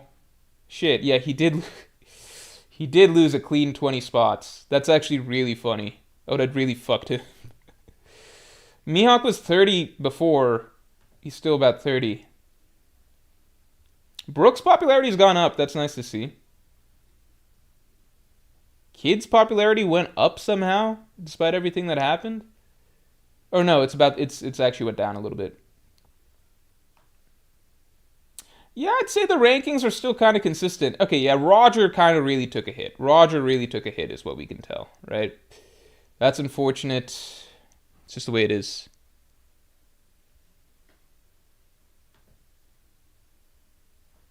Big Mom was a good arc. Yeah, actually, Big Mom was a good arc villain. She was a good villain for the arc in and of itself. But we could expand it a little bit. I would say arc villains that were actually, you know, that villains where the story is about defeating them. I guess. Let's really narrow it down, right? So, like, I'm talking about more traditional, right? So, like, you know, Syrup Village about defeating Kuro, right? Baratier about defeating Don Krieg, Arlong Park about defeating Arlong, right? Like, Drum Kingdom about defeating Wapol, Alabasta about defeating Crocodile, Skypiea about defeating NL, Jaya about defeating Bellamy, right? Thriller Bark Moria, Water 7 Lucci. You know, just the more traditional, right? Because then you can get into stuff like Impel Down, Magellan's there. It's not really about defeating, but he's like an obstacle. Like, you can get to Marineford and be like, well, Akainu was the arc villain of Marineford. It's a bit more hazy. So I think arcs where, like, there's a clear villain that the story is about defeating, right? So I don't really put Big Mom into that category. It's also why I'm not sure about putting Katakuri in that category. So I don't know. Yeah, Lucci really took a jump. I think all we needed was to see him again. Yeah, Doflamingo being the best villain. I think Doflamingo's maybe the most fleshed out villain concept, right? And Doflamingo is a really cool character. I just enjoyed Crocodile more in Alabasta because he was, for his time, right? For his time, I think the simple, like, it's splitting hairs, right? I think a lot of people have Doflamingo as their favorite One Piece villain. I fully respect that. The reason I personally lean Crocodile is just competence. Crocodile was the most competent arc villain that we ever had. Everything went according to his plans, and essentially it was kind of like everything that the heroes tried to do, Crocodile was able to effectively counter or be one step ahead of. And he really made it feel hopeless by the time you get to towards the end of Alabasta. Like, the war, like, he's like, Crocodile accomplishes a lot of his goals. Like, the war is happening, everyone hates the king, Vivi's like up there. You think that Pell has died, right? We were made to think Pell has died. Vivi is up there crying, begging everyone to stop, all of that. And then the only thing that can actually save the day is Luffy defeating Crocodile. It just felt like he was very competent the whole way through. Doflamingo obviously achieves his goals. It's just in the flashback, in the past. In the context of the arc with the conflict with the Strats themselves, Doflamingo is on the back foot from literally the first day of the conflict. Like, the first time Doflamingo takes center stage as the main villain is basically Law on the Den Den Mushi with him, revealing that Law's kind of like fucking up his plans, and then Doflamingo basically pissing himself because he's scared of Kaido, right? And that to me kind of sets the tone from things that happen from there on, in that like Doflamingo's arc is like about him trying to get ahead of the hero's plans, but things keep spiraling out of control. And then he's forced to use the nuclear option of Birdcage pretty fast and just like, okay, I'm just going to blow everything up because I don't want Kaido to come kill me. So that's just one of the things that, like, it just comes down to the feeling of threat that I have between the two of them. Doflamingo obviously very strong and everything like that, but Crocodile just felt like a true mastermind. Like, he'd orchestrated all of this, everything was going off without a hitch, and it felt like a consecutive series of just like, we think we're making progress, but Crocodile's actually cut us off. We think we can do this, but Crocodile's cut us off. We think, and he's always a step ahead. So I really enjoyed that. Doflamingo, we kind of catch him. Basically, like, the way I describe Dressrosa for Doflamingo is like, all of Dressrosa, the entire arc, is basically Doflamingo experiencing the worst day of his life. That's basically what Dressrosa is. It's just him having the absolute shittiest day ever. He's still the Doflamingo having a no good, very bad. What's the name of that book? The No Good, Very Bad, Awful Day or whatever. That he's obviously a phenomenal villain. This is like preferences, right? So this is preferences, right? So obviously Doflamingo's got a lot going for him that Crocodile doesn't. I just enjoyed the sense of Crocodile as the mastermind, as the villain. But Dofi put up a fight. Crocodile forgot how to fight at the end. Yeah, Doflamingo was obviously a very strong opponent, but Crocodile, forgetting how, he definitely put up, like, he beat Luffy twice, both in very brutal manners, right? Doflamingo never really beats Luffy. He does beat Luffy in the first round, but it's like a very quick skirmish. It's nowhere near as brutal as the desert fight. He, like, gets Luffy off his back and then starts the birdcage. Jinbei lost 20 spaces? Good. No, he lost 10 spaces. It's not that bad.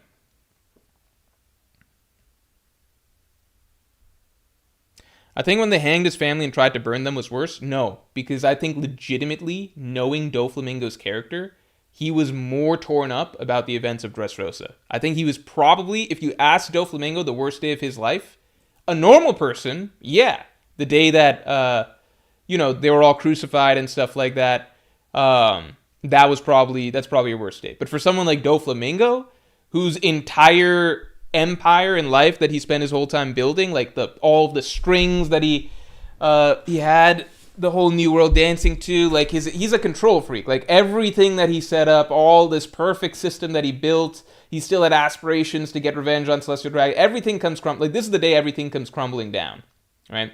This is the day everything comes crumbling down. Because if you look at the crucifixion scene, right? In the crucifixion scene, that Doflamingo, he's pissed. He still has hope. He's still like, yeah, I'm going to get back at you all one day. You all are fucked one day. All right? He's just going through some pain, but it's not like, it's nothing different than someone being put in Impel Down or whatever. The day his dreams were shattered was Dressrosa, because he knew there was nothing coming back from that one.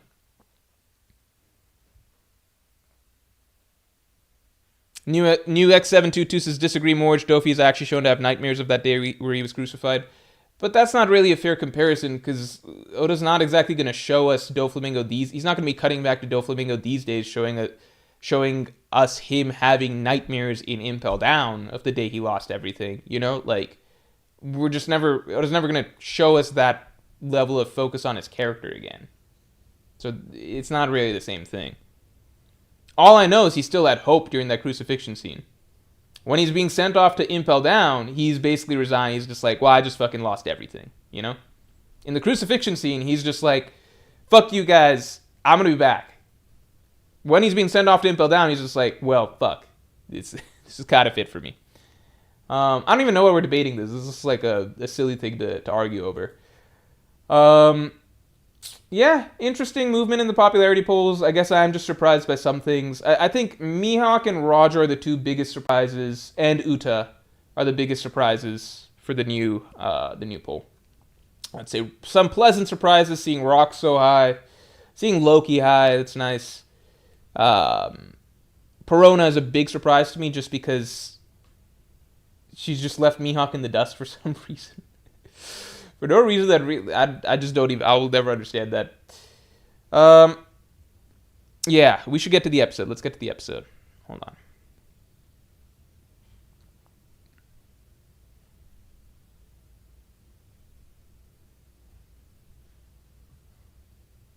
Also, let's get Stream Likes to 50 real quick. Last thing I'll say, just because I want to share it. So, Versus is a really cool series.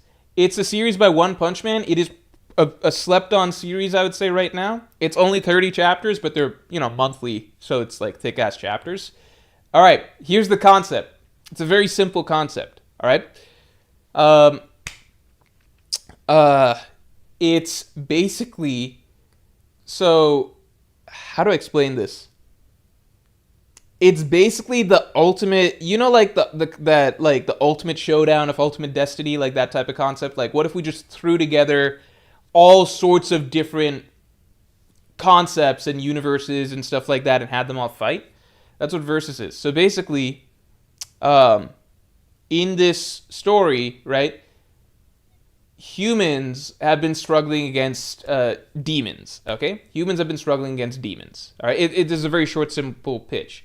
Humans have been struggling against demons, and then this portal opens. They're able to open this portal to other universes, right? So a bunch of other universes all connect.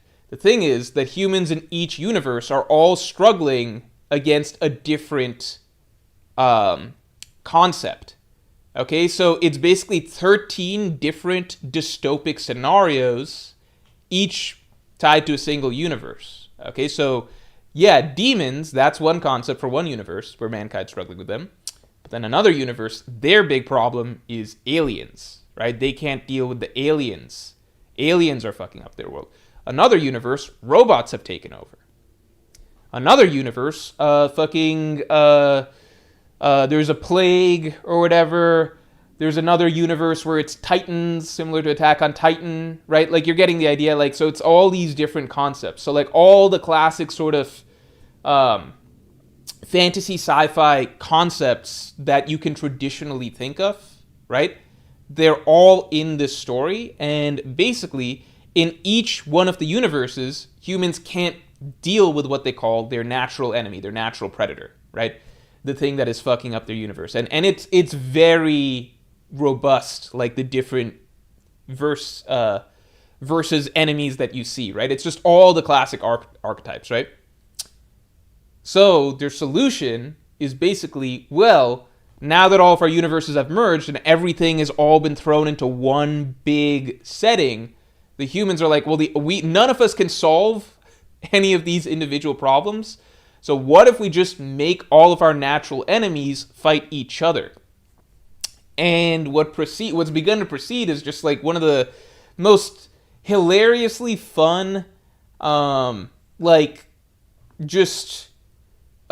concepts where you're just seeing it's just the biggest battle royale rumble that's taking place between all of these various, um, you know, these different verses, right? And it's just the humans can basically just deal with none of them, right? They're slowly getting the means to, but for the most part, the strategy is almost entirely like, okay, let's pit this group against this group and kind of see the chaos that unfolds.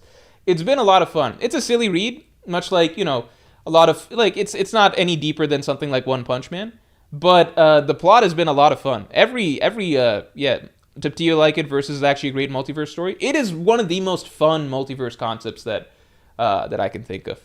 So TFCHXD says vampires. So interestingly, no, because the concept is more so focused on taking vampires in most stories are not a world-ending concept. I can't think of any story where vampires are a world-ending concept, right? Vampires, werewolves, you generally see them in stories where, like, they exist and they're a problem, but it's like a hidden problem. Like, maybe there's vampires, you know, hidden in society or something like that, right? Versus is more so about taking different world-ending concepts, like things that in traditionally you would read, like, you know, like you read Attack on Titan and it's like, oh my god, in this universe, mankind is helpless against titans that seemingly have overrun the world, right? Seemingly, I know the way Attack on Titan goes or whatever, right? Or in worlds where, like, you know, the Terminator, robots have taken over, right? Like, you know, stories where demons, you know, supernatural, super powerful demons or devils run the world, right? Stories where aliens are like the world-ending civilization threat, right? So it's only dealing with or plagues, or like parasites that are running rampant through society and like taking over everybody, right? So that's the cool thing. It's not just mixing and matching like individual supernatural concepts like vampires, werewolves, and stuff. It's only going for the big ones, things that in story setups are traditionally civilization enders. So that's kind of fun. Yeah, Tia says it's the most YouTube who would win type story for a manga. It doesn't take itself too seriously, but the direction that the plots and the fights escalate to is just one leading into his most fun tendencies. Zombies, yes. So there is a version of zombies. The way it works is it's parasites. Like, it's a parasite that keeps infecting people and everything like that. So there are zombies essentially that are created. But it gets crazier. This parasite gets crazier than zombies, if that makes sense. But there are zombies. Also, more to check Pirate King submissions. Sure, 1 second. Let's see. Yeah, versus the manga where you imagine all the fights in the AMV fights. Yeah, I think it's a series that'll probably catch on soon in terms of popularity. It's just a lot of fun. I'd say the one big thing that probably hurts the series to some degree from like getting more popular is because the art is fantastic. It's One Punch Man style art, okay? Art is fantastic, fights are a lot of fun, and it's one of those where the matchups are really cool, and it's essentially getting to see villains fight villains all the time, right? The tricky thing is the main cast of characters is very loose because it has to cover 13 characters from 13 different universes, and it's not even 13 characters, it's like a few characters from each universe, and a lot of them are expendable, so it doesn't have a really strong core concept of characters to get behind. So it's more so fun to see how the overall plot sort of develops. There are characters as you get further that it's like, okay, these are the main characters, and you start to get a bit more attached to them. But that was the big holdup for me. So a friend recommended this manga to me. I got a few chapters in, and I was like, I'm not really fucking with the characters of it. But as you get a little bit further, you know, the characters, you get to like them a little bit more, but it's not, you will also end up enjoying a lot of the villains, right? Like a lot of the different evil characters that you're meeting, and that might be more of the interesting point. It is for me at the very least. Don't know if that's for everybody. Tiptio, I'm checking your post. Hold on. Yep, got your submission here. It's about the Seraphim. I won't say anything further.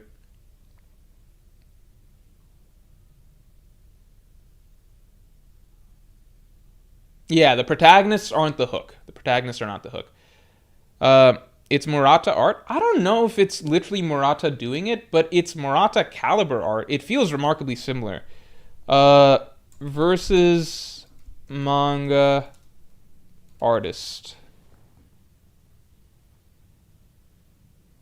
No, the illustrator is someone else. The illustrator is someone else, but the art is truly phenomenal. The art is, it feels Murata level to me. Like, if you had told me Murata is the one drawing it, I would have just been like, yeah. The only reason I just assumed it wasn't Murata is because I know One Punch Man is still being drawn.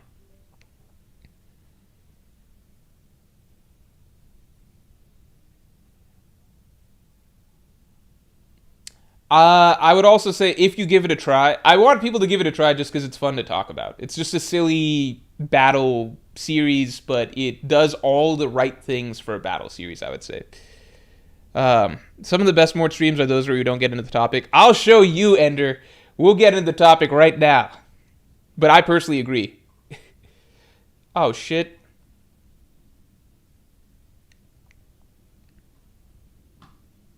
Damn it. Okay, I might have to set up the webcam. Hold on. We're setting up the webcam. It's the way it has to be. I'll be right back. Okay. We're setting up the camera, and then we're doing the, I guess I have to charge it at the same time. I think that's what I gotta do. I gotta find a way to charge it at the same time as it's hooked up. That's the answer here. So just give me a second. Let me pull out the webcam.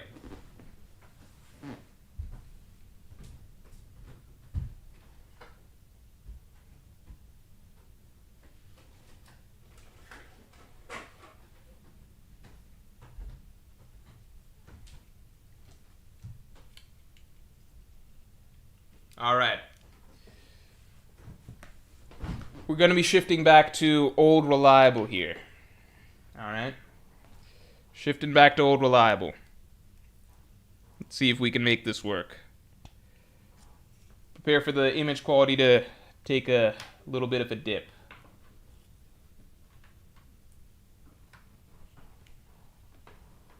All right.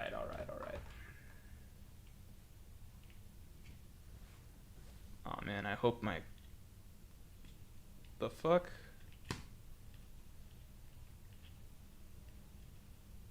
Okay. Alright. Seems like it's holding up for now. Okay, let me try adding this. Let me try adding this camera.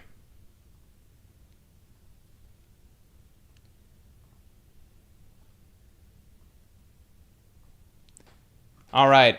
Here we go.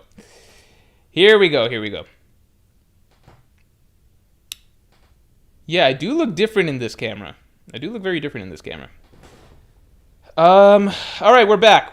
You guys should be able to see me. Alright? Should be able to... Shouldn't be frozen anymore, right? You guys should be able to see me. And... Hello? Shadow Clone Morge? The freeze frame looks like Morge when he asked about the water analysis. Oh, that's dirty.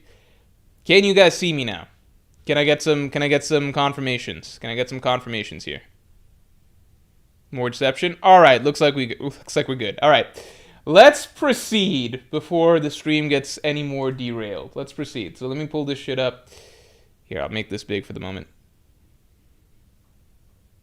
Alright. Let's see.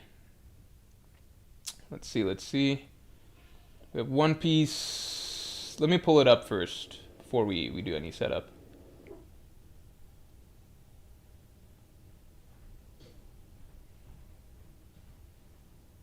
Okay, 1160. Okay, cool. All right.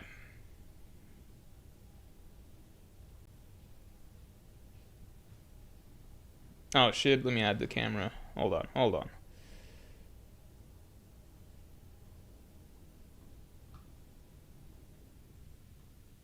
All right.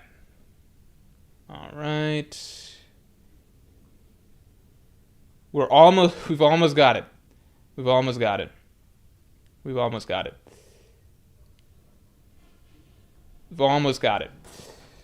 Okay, and let me try one last thing. This is trying to get a little too fancy with it, so I'm worried it's not going to work. Worried it's going to freeze.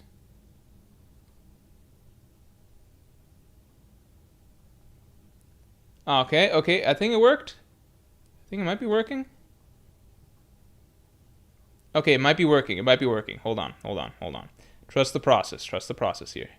Trust the process. we I think I successfully pulled it off. Do we have it? Yeah. Okay, nice. And I think we are officially fully filling the frame. All right. There we go. All right. We basically have a good setup here, essentially, right? Is everybody happy with this? You guys like this? This is basically close to the same as usual. All right. All right. All right. All right. I'm excited to watch this episode. Let's see what they did with it. All right. Are we all ready? Is everyone prepared? JP, sorry, I missed this. Thanks for the 5. Sorry, JP. Dofi, though, didn't underestimate the Strats directly. It's Sabo's swap and the secret Tontada rebellion that he didn't account for. Yeah, I'm not saying that Doflamingo, made mistakes necessarily, right? It's more so just what actually happens over the course of the arc, right?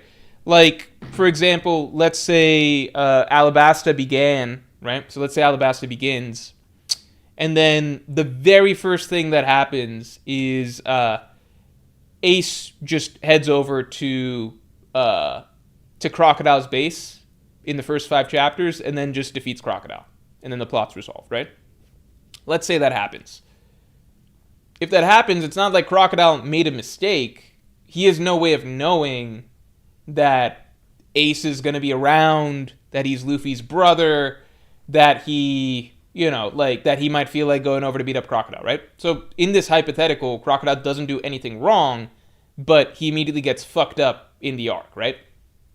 So it's technically true that Crocodile in this scenario didn't do anything wrong, but our feeling about his effectiveness as a villain would still be hurt because it's like, okay, well, he just lost. He just lost, he didn't do that much, right? So in a similar vein, I'm not saying Doflamingo did anything wrong in his planning or what he did over the course of the arc. I'm just saying that essentially what unfolded over the course of the arc was basically Doflamingo's grip on things slipping very, very, very, very fast, right? It's not Doflamingo's fault that, he can't defeat Kaido and is therefore afraid of Kaido. It's not his fault that he can't defeat admirals and is therefore scared of marine admirals, right? And the consequences of such. But it's just what happens over the course. The storyline begins with him basically, Law having him by the balls over the Kaido thing. The Kaido threat, basically. If you can't produce, because we have Caesar, then you're fucked with Kaido. And so the arc begins with Doflamingo scared and on the back foot. Then the very next thing that we see Doflamingo is he tries to silence Smoker, but Aokiji runs him off, right? So, it's just immediately, the arc from the get-go kind of establishes that Doflamingo has hard sort of he's caught between a rock and a hard place, and he can't really, he's going to have to wiggle his way out of it, right? Which is just, in terms of just feeling that we're not immediately getting the sense that this is a villain who's got everything under their control, because very clearly what's being shown is this is a villain who is now going to be fighting to try and retain control for the rest of the storyline. Whereas with Crocodile, it did feel, and the way everything played out, was him basically having maximum control over everything from start to finish. Does that make sense? It's not even about who is actually a more competent mastermind, more competent planner. If you think it's Doflamingo, that's fine. It's just, how did the arc actually unfold, and how does that sort of present the villain, So it's 2 different things.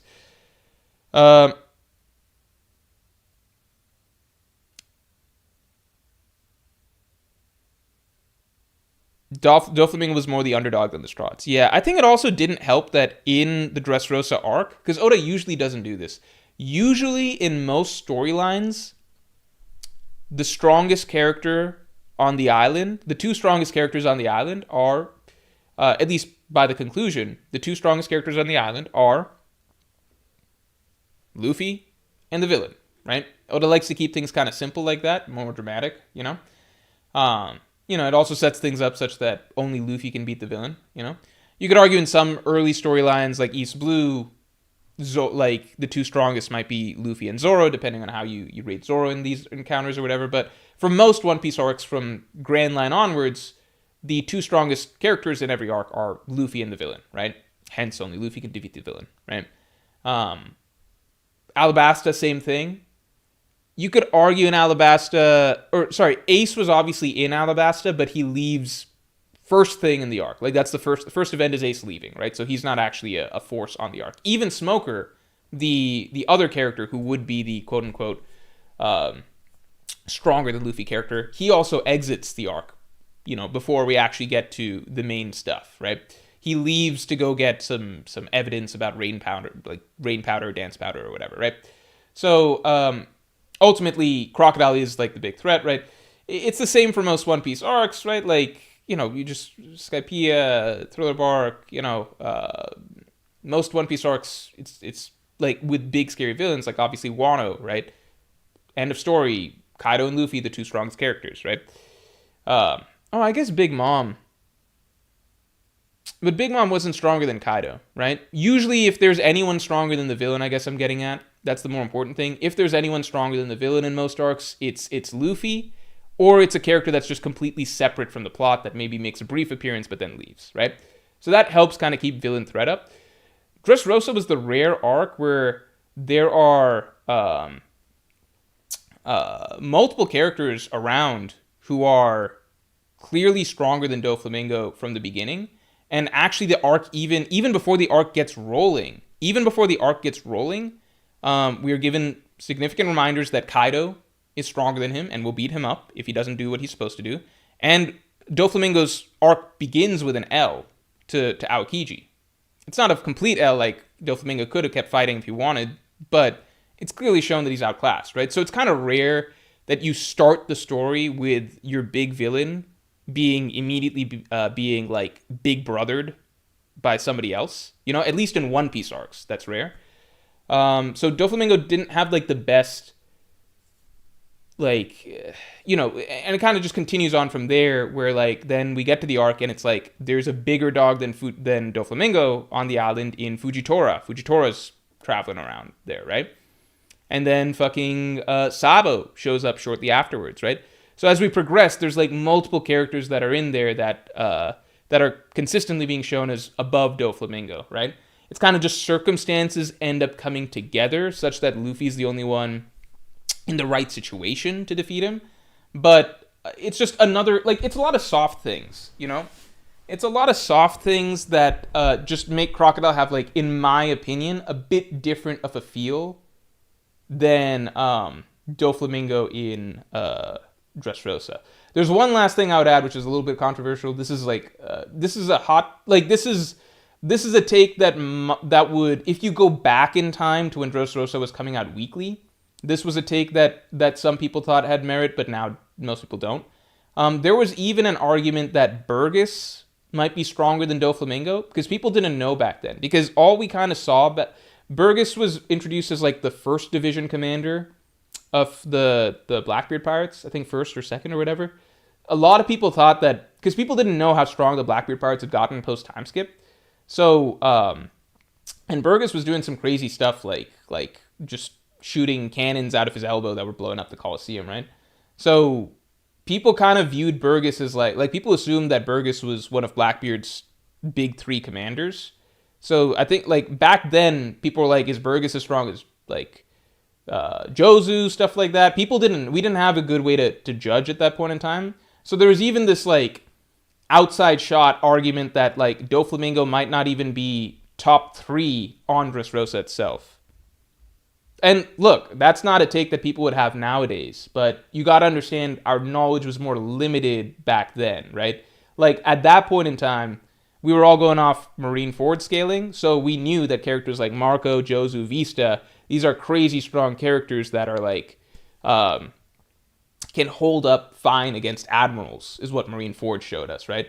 So when Burgess was introduced, and it was kind of like, this is Blackbeard's potentially right-hand man, him or Shiryu, there was this perception at the time that like he might be stronger than Doflamingo. Dofi was running away from everyone except Law.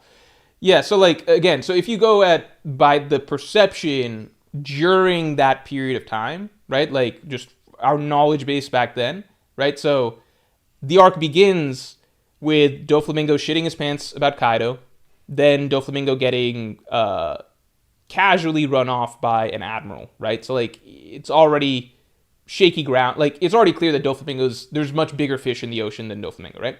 Then he goes back to Dressrosa, and then the arc progresses, and it's like immediately stronger character Fujitora shows up, and he's there to stay for the rest of the arc, right? Sabo shows up, stronger than Doflamingo, right? Only reason he's not fucking up Doflamingo is because he's fucking distracted with Fujitora. Or, at other points, distracted with Burgess, who now might, if he's like a Yonko commander, some people speculated is at least as strong as Doflamingo. So you had the situation where Doflamingo wasn't like this untouchable big bad in Dressrosa. You know? It was kind of like he's maybe third on the island right now. Burgess right now is definitely stronger than Dofi. Burgess got his Devil Fruit afterwards. I wonder if Burgess got his Devil Fruit afterwards or not. I don't know. He wasn't much of a factor in the Law fight. Because it's possible he had the Devil Fruit back then, but just didn't, like, it wasn't officially announced. We don't know.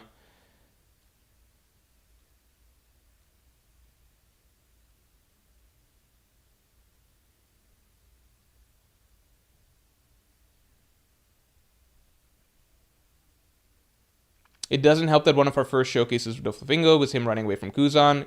Crocodile truly felt unstoppable at the time. Yeah, that's the thing. Crocodile felt unstoppable at the time.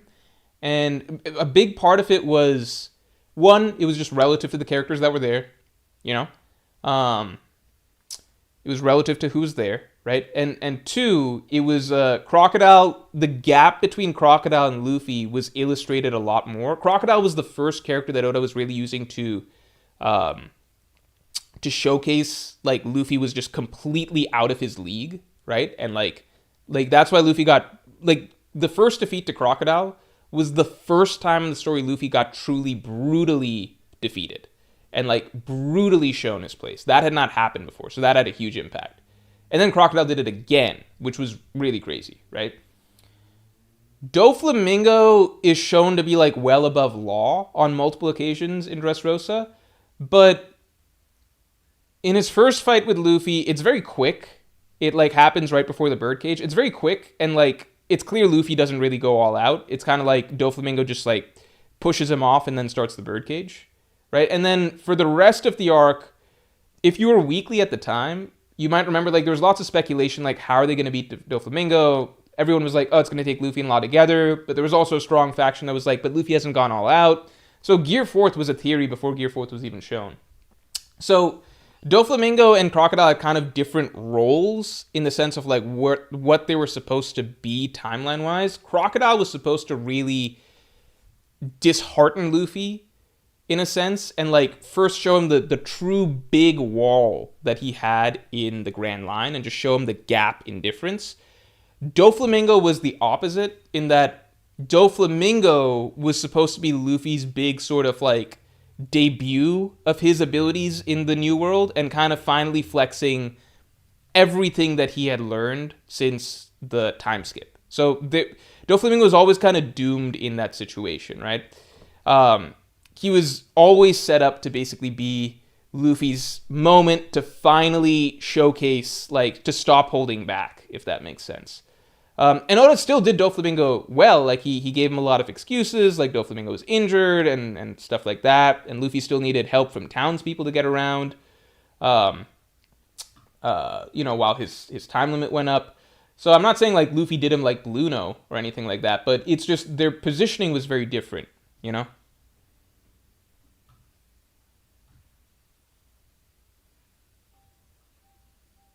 Oh, you're right. Burgess didn't have a devil fruit in Dressrosa. You're right. That was my bad.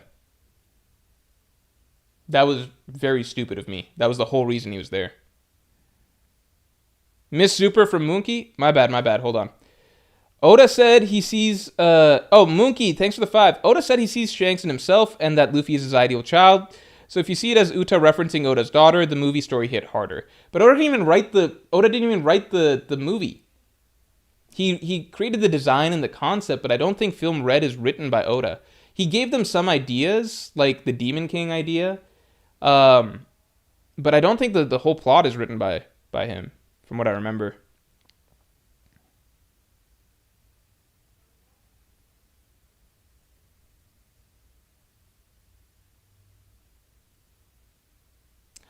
I don't think Doflamingo would have beaten Jozu if they fought straight up. I think Doflamingo was able to catch Jozu with his strings, which is different. Because he wrote 18 pages of notes and details. Oh, I didn't know that. Okay, that's fair. But if that's why Uta's really important to Oda, why is Uta still so why does Uta rank so high for the general public? Uta's basically ranked almost the same as Shanks, who's actually gotten a shit ton of story time, Film Red had the most involvement of Oda? No, that's Strong World, right? Strong World's the only one that Oda wrote, to my knowledge. Chronicles of Uta. I think I have seen some pages or scribbles, but I don't remember. I might be mixing it up. Some people think Kinemon could beat Doflamingo because they had Ryo and Wano. No, that's insane. Kinemon is Kinemon actually faces Doflamingo and immediately loses in Dressrosa. But two, Kinemon's strength is not actually that high. It's a classic thing in One Piece. Just because you know a hockey technique does not put you above characters who don't have it. Luffy just straight up... Otherwise... Luffy one of the most common misconceptions is that even just characters with hockey automatically beat characters without hockey. Luffy, just pure raw brute strength, was fucking up the hockey masters, Sander, Sonia, and Marigold, all of Amazon Lily, who are all hockey experts or whatever. Luffy was fucking up all of them with just pure gear second and fists, obviously outside of Boa Hancock. It's very it's made very, very clear throughout Dressrosa that Kinemon views Zoro as above him. That's made clear throughout Punk Hazard and Dressrosa. Kinemon freaks out at the fact that Zoro is even able to cut Pika, and it's implied that Kinemon definitely couldn't. Kinemon faces a lot of... Kinemon's defeated by Law, for the record. We actually have a lot of showings of Kinemon throughout the story that establish that he's not that strong. Just knowing Ryo, it's knowing the technique. It doesn't mean how capable you are with it, Inuarashi and Nekomamushi, now those are characters, if you want to argue them against Orochi Doji, those are characters you could argue with Doflamingo, but,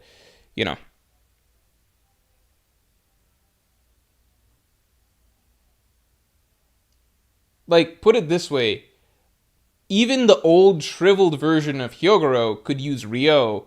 He's not beating Luffy, who didn't have Ryo, Kinemon was clearly established to be well below the likes of Luffy and stuff, and this was Luffy, Zoro, Doflamingo, and this was before Luffy had Ryo,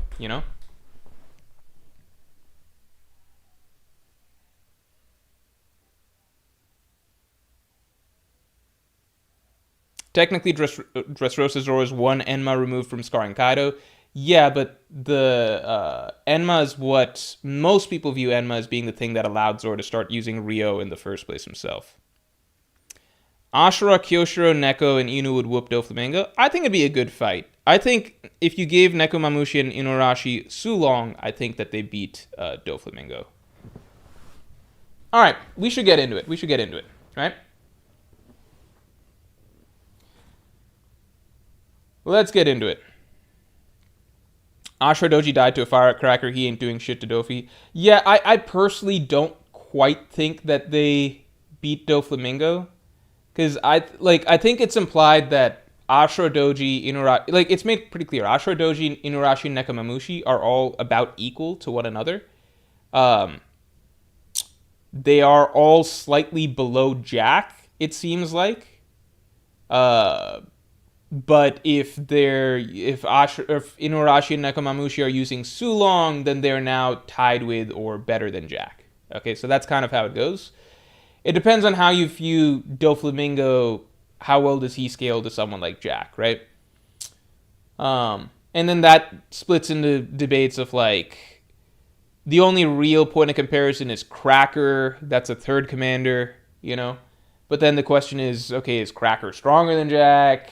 Yada yada. How much do you hold Doflamingo's performance at Gear 4th against him because Doflamingo's very injured? There's a lot of factors, right? So I think Doflamingo's in a weird...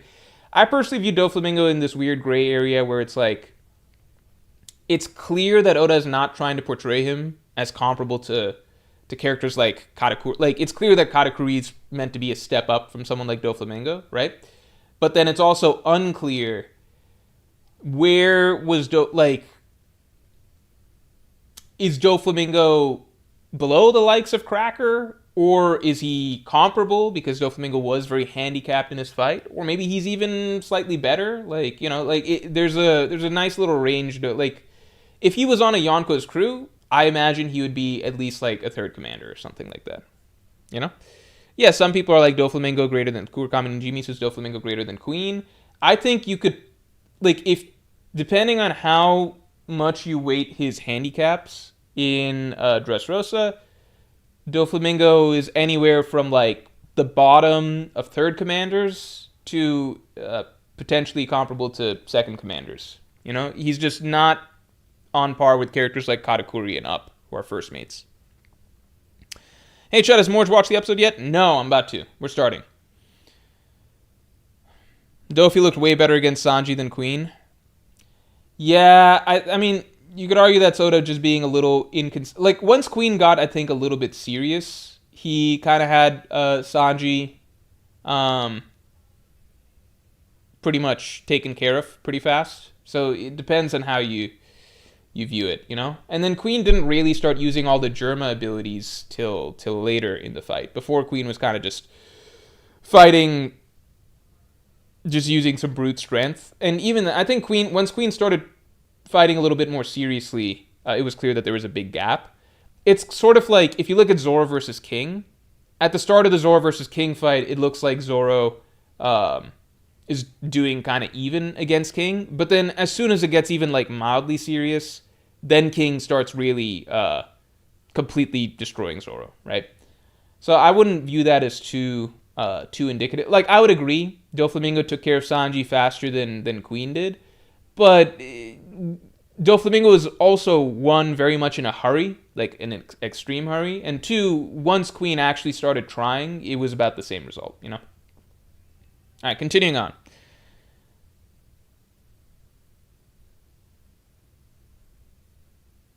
Tiptio says that was a way weaker Sanji. I don't think there's any power-ups that Sanji really gets after Dressrosa. I think it's the same Sanji. The only power-up he got was the raid suit, which he wasn't using at the time. All right, continuing on.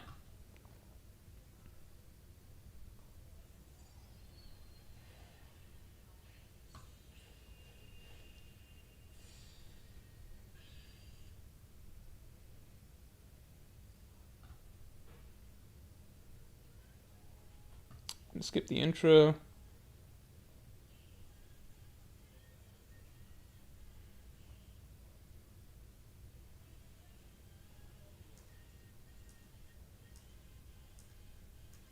The hell?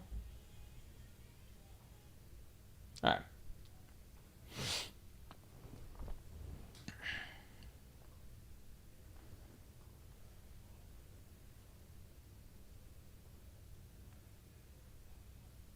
Yeah, I think people also forget it took Sanji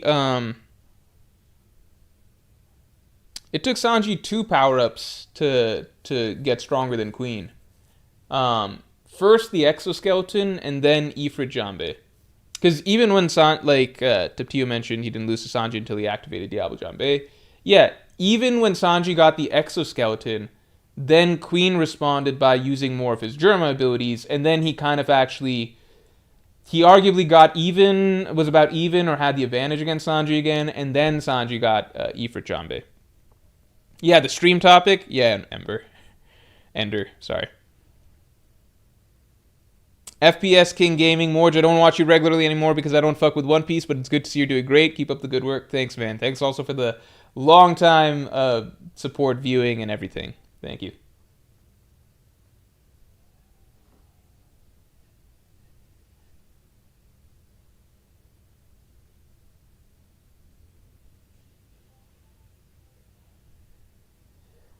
Oh. Animating, presumably, Fenrir very well. This is very well animated.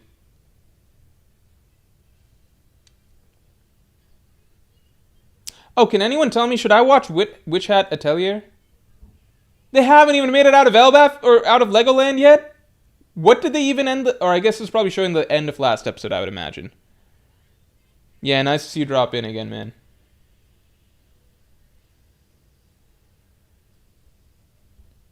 It's wild that Luffy has to use, like, actual, like, you should just be able to punch through it without using any gears, but, you know. Sanji also didn't fight anyone before Queen. Zoro and Luffy fought way more. The thing is, Sanji did fight a lot of people. He just didn't do well. Oda just used him frequently to establish how strong a character is.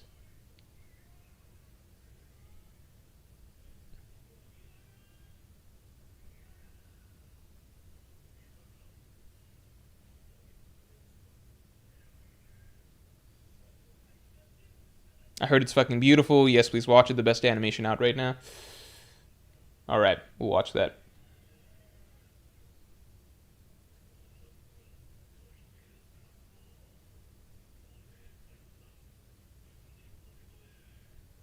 My girlfriend and I are watching Severance, right? So right now the shows I'm watching are Sopranos. I'm in season 4. My girlfriend and I are just started season 2 of Severance. So we've been... Please, no spoilers. No spoilers. No Severance spoilers. Ban anything that's a Severance spoiler. Okay? So I got 2 shows going. But I always want like an anime.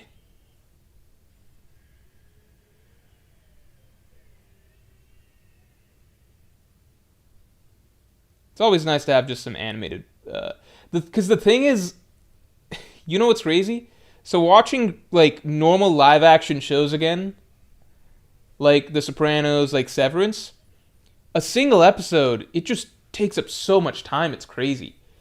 Anime is so poppable, you know? Like, I can just put on an episode while I'm eating lunch or something and it's 20 minutes. That feels right. Like, it feels... Because I'll be like, okay, it's bedtime. Let me watch one episode of The Sopranos. I love The Sopranos, but, you know, I watch the episode, full hour. The full hour goes by, and then it's time to sleep, and I'm like, fuck, I feel like it's psychologically different. It's just like, oh my god, my hour just disappeared. I feel like I only got to do one thing, you know? Whereas with anime, it's like 3 different episodes, which is spaced out, and it's just like, I feel like I got to I don't know. It just feels like I'm more... Like my time's not just disappearing magically, you know?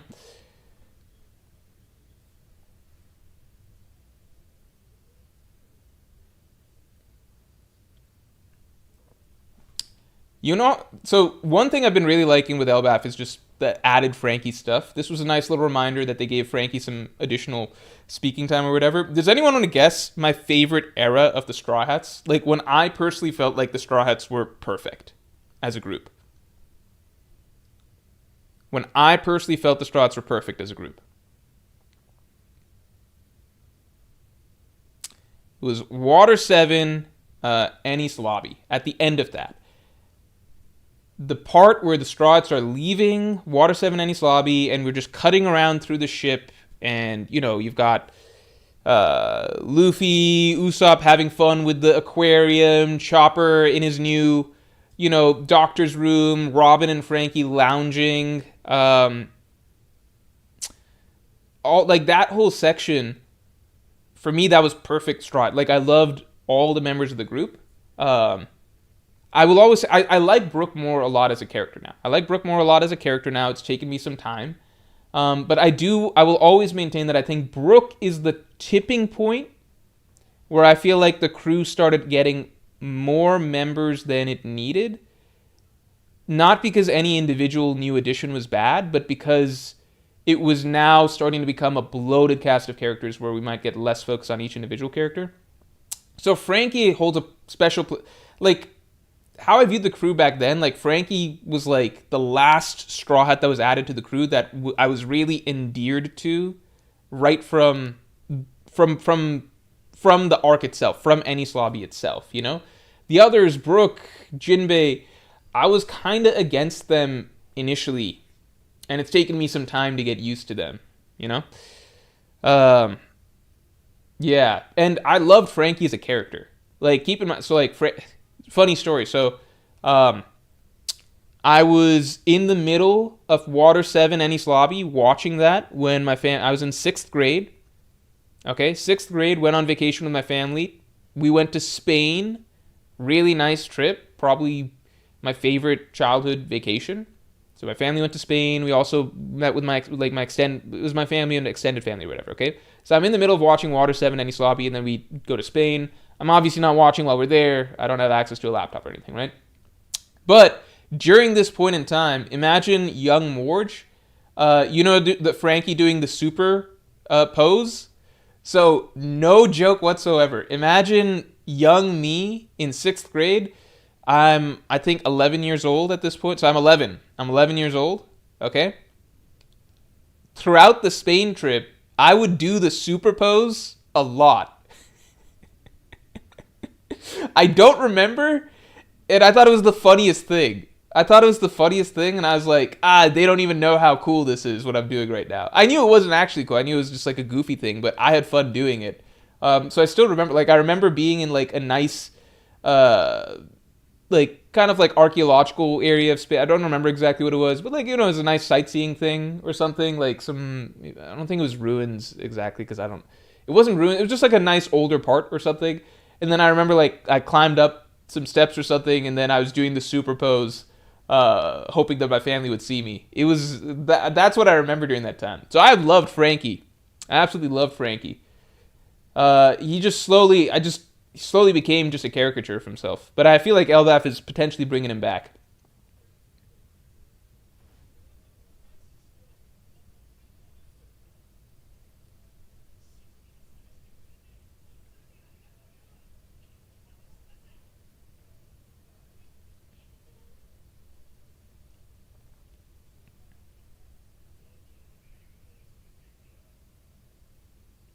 Morge will do a super pose in public, but won't do a Bollywood would dance on camera. Where did his whimsy go?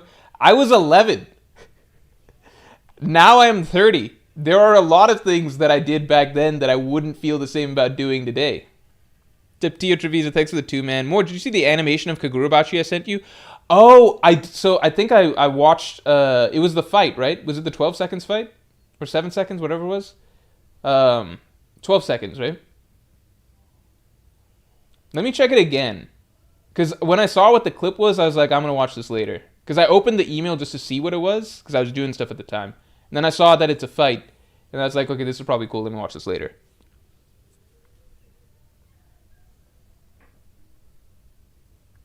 I will check it out. Thank you for the reminder.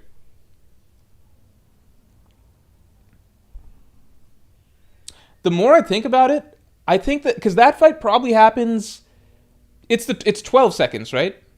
It's a 12-second fight? Yeah, it's the 12-second duel. Okay. That fight happens, I want to say, within the first 20 chapters. Does it happen within the first 15, 17 chapters of Kagurabachi? Does it happen within the first 20 chapters?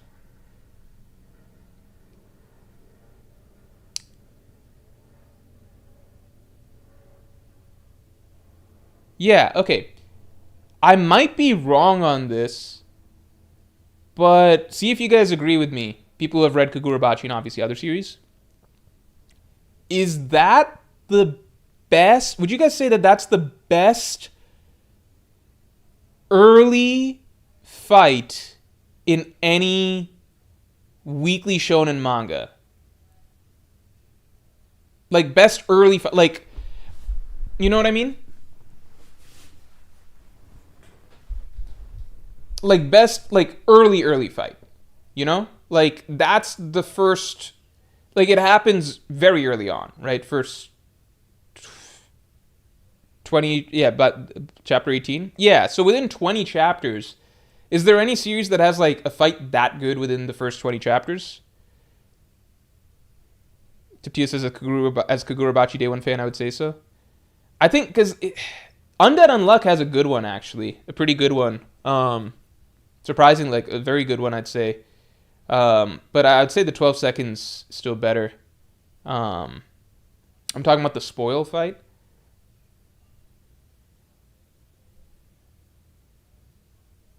In terms of what? I guess different things that you could rate it, you know? Um, like I'm sure there's different arguments for different fights, but Naruto had a really good one, the bridge battle, right? With Kakashi versus Zabuza, and obviously Naruto and Sasuke versus Haku.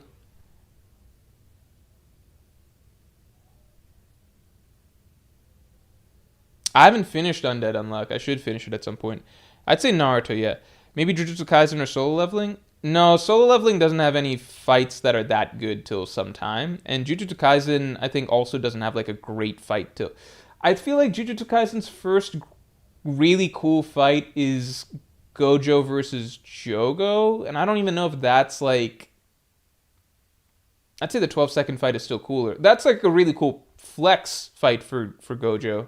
And it's like really cool in terms of his abilities, but like the 12-second duel is like really just a really, really like awesome fight concept, from start to finish. I think the Naruto Zabuza fight is really, really good. But I don't know if it comes that early. It does come pretty early, right? So maybe that's the best? Or maybe that's comparable? Jujutsu Kaisen first great fight is Mahito versus Yuji? Oh, I don't think of. Wait, are you saying like in Shibuya or like early? Like the first round, right? The first round.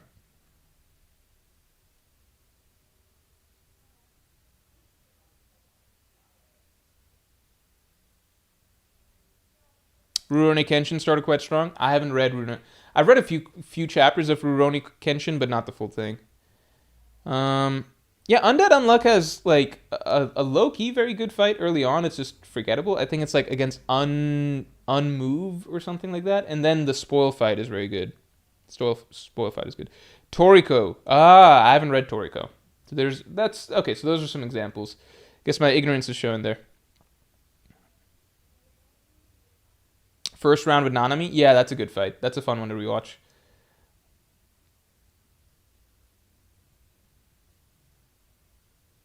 I would say if we narrowed it a little bit to like the main characters' fights, I think that's like a great debut sort of. It's not it's not Chihiro's first battle, but like first like serious intense battle with a villain. That's a really good early debut. So the anime is gonna probably it set itself up for like some pretty fast popularity with that being such an early fight. This is a random thing about Zabuza, by the way. So before I ever tried Naruto, right? My friends came over, neighbor friends, and they had a video game which was like a Naruto fighting game. It's like a 3D fighter, or not 3D, like whatever you call where, it's like an arena fighter, I guess. I don't know. So they had one of those, and we played that once, only one time. We played that once. And I was trying to figure out which character I liked, and then after trying a few that weren't good, I eventually picked this sword dude, Zabuza, and so that was the character I just played for the rest of the evening, or kept going back to for the evening at the very least. So I kind of grew a personal sort of attachment to that character because I was like, oh, I don't know anything about Naruto, but I like this character. I was a child at this point. I was in elementary school. Then when I finally watched Naruto in 8th grade, that was one character that stuck out in my head, so I was looking forward to my guy Zabuza. I had built up in my mind this image of this character as being like one of the strongest Naruto characters, period. Imagine my shock when this guy's like a first arc victim who so most people are watching the Kakashi Zabuza fight, or like the Team 7 versus Zabuza fight, like rooting for Team 7 and Kakashi. I'm sitting there, I'm just like, fuck yeah, Zabuza captured all of them, yada yada. Then I'm like, oh no, they got free, and then it's time for Kakashi and Zabuza to fight. And then when I see Kakashi copying Zabuza's water stuff, I'm just like, oh fuck, rested like, oh my god. The vision became clear to me then. I was like, oh no, Zabuza exists to hype up this dude Kakashi. This man that I thought was the GOAT for so long. I don't know what I imagined Zabuza as, but I definitely didn't imagine him as like just the first person to lose in Naruto. I definitely did not think that he just goes down like day one in the first arc ever. So obviously he puts up a good fight against Kakashi, but I didn't think that he would. I just didn't know his role in the story was hype tool for Kakashi. Yeah, it was sad. Zabuza was badass and he was a good character, but he just loses right away. You know what I mean? Like, I think in my head I built him up. I guess the point of comparison would be that whatever Orochimaru turned out to be in the story, I kind of imagined Zabuza as being like a pretty prominent villain, or even, I didn't even know if he was a villain or not, just a prominent character like that. You know, he just looked cool. That is what Soho is to Kagurabachi. That's a good point. Orochimaru didn't have the aura, he had the spooks, and a phenomenal theme. All time great villain theme. I think it's based off of that Bach song or whatever. It's like a twist on it, right?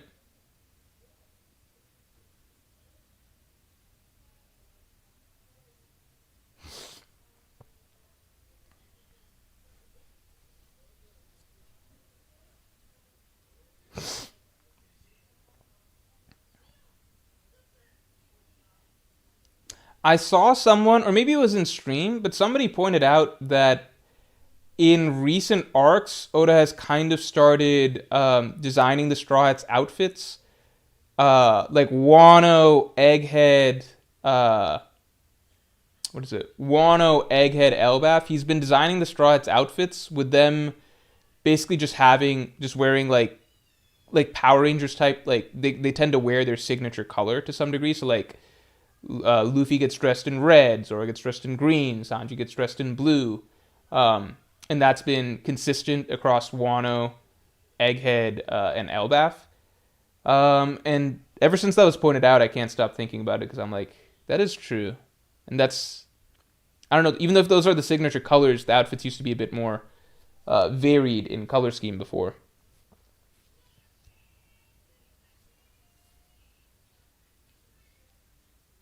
Obviously, characters like Nami Oda mixes it up with and stuff, so it's not always the case.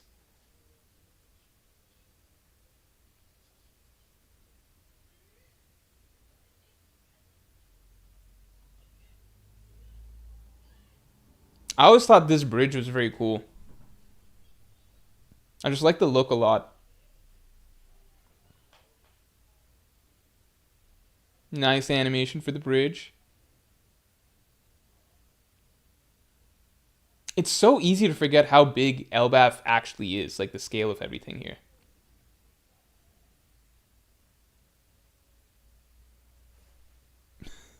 This literally the Straw Hat's own subordinates are walking up. It's funny.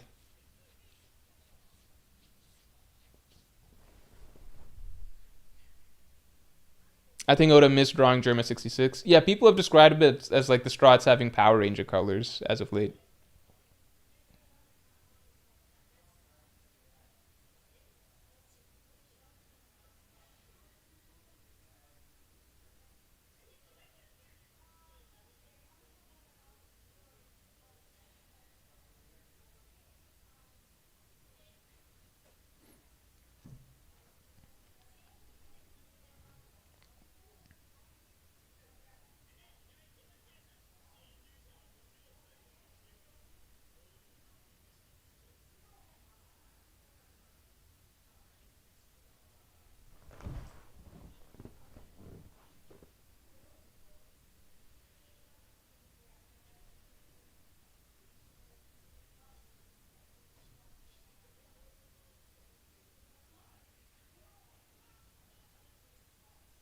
Tiptio says Elbaf is so big that when the arc started, Morge had Loki the same size as Blackbeard when he made the fruit theory last year.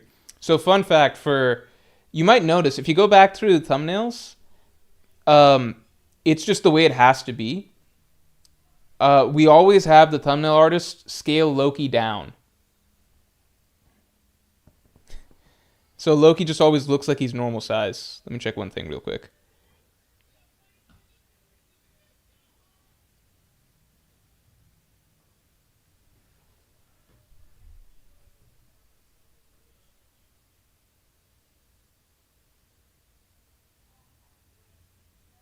Because otherwise it doesn't work. Like, if you have Loki huge in every... You can't really include other characters if Loki's his normal size. It's easy to forget, but Loki is supposed to be the size of Ors. Like, literally Ors' size, right? So, it's hard to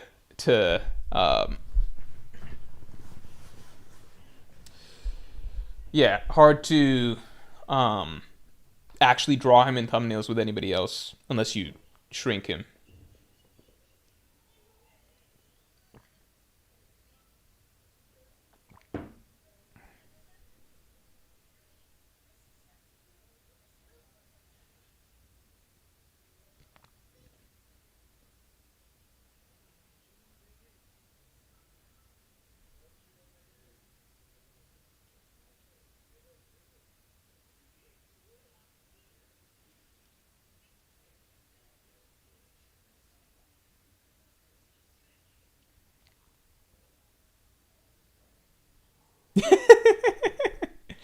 That's actually funny.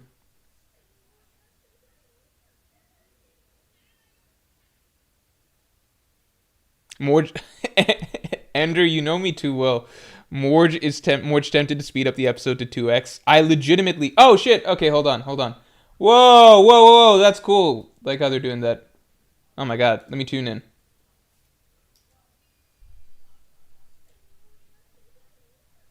Legitimately, I was feeling that, though.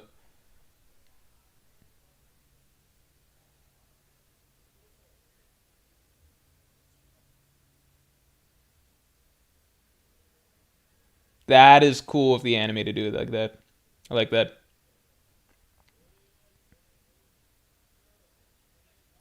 If you're an anime only viewer, I don't know if it'd be better to just leave it like to like not even show a silhouette or anything like that. The anime does some things that I just don't agree with in terms of like character reveals, where it like spoils it a little bit. But I'm a manga reader, so I don't know if it's making it if it makes the reveals cooler for anime onlys or not. So like Kaido when Kaido was revealed in dragon form in the manga, it was really cool because we just get um like we don't get the hints of Kaido being a dragon. It's just like the weather starts to change, the sky starts to change and stuff like that, and then all of a sudden Kaido's shown revealed as a dragon, and that's like really cool and impactful. In the anime, they show him transforming and stuff. We're starting to transform in the castle, and then like something big moving.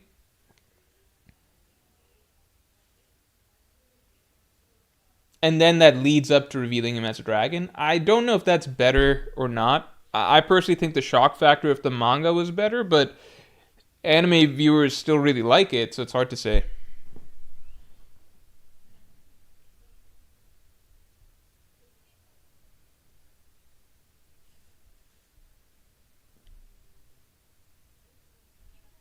Zoro looks so out of place. Zoro's outfit here is genuinely one of his worst in the story. Oh, that's cool. I like that little touch of Morgan's writing that.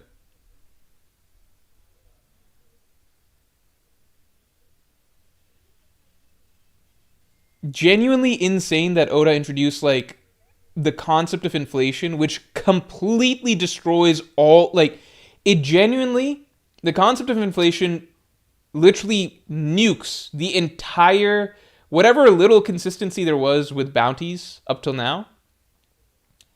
Inflation being established completely destroys it forever. Like truly, like I'd been having feelings for some time that like at a certain point, Oda's just kind of like weird with like the bounties are just really, really wildly weird and inconsistent. But whatever little value, I think especially post Wano, but whatever little value in stock I still placed in like bounties, I think this really destroyed it. One, not only the Straw Hats not getting any increases from Egghead themselves, but Oda establishing that only Dory and Brogy are getting their bounties updated, and it's to establish a concept that now makes the entire concept of bounties that's been established so far absurd.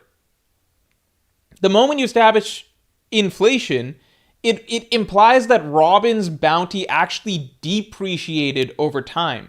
Because 20 years ago, her bounty was 79 million, and then it gets updated 20 years later to be 80 million. How the fuck does that make sense? That's not what. It doesn't make any sense. That would imply that, relatively speaking, her bounties actually decreased over time. I mean, that's just one example. There are like a million examples that inflation has completely nuked the any level of sense in bounties. But the fact that Oda introduced this concept that destroys the entire bounty system, just for Dory and Brogy of all characters, like not even something crazy important like Rox or Roger, but for Dory and Brogy, is straight up mind blowing.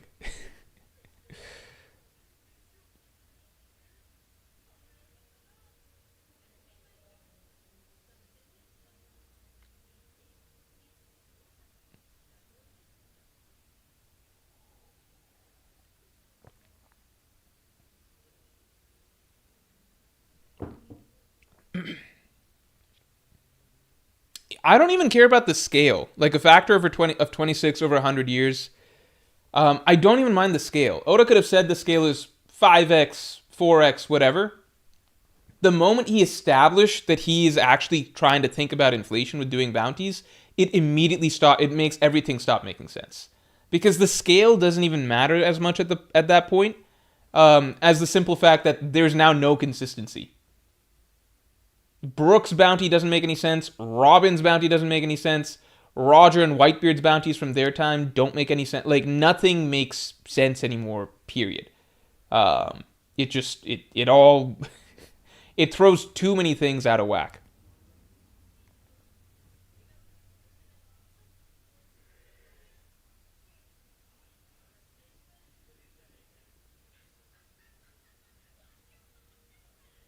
Yeah, that's the thing. Let's be for real. Oda doesn't care about inflation. He just wanted to artificially hype up Dorian Brogy. Yeah, that's the thing. Like, I think Oda kind of recognized that, like, because early on in the story, he didn't have a good grasp of, like, where bounties were kind of going to go. So I think, like, otherwise he would have given Robin a higher bounty, stuff like that.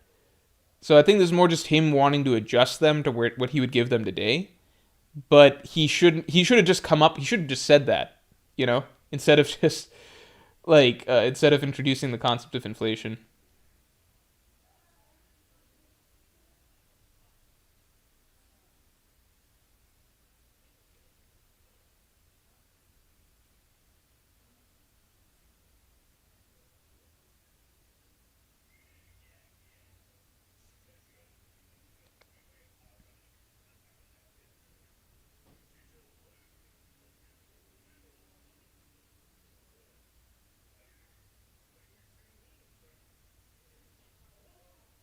Brook was just him. Brook couldn't even beat like zombie Ryuma, who I think is at best like a pre-time skip Kaku level character.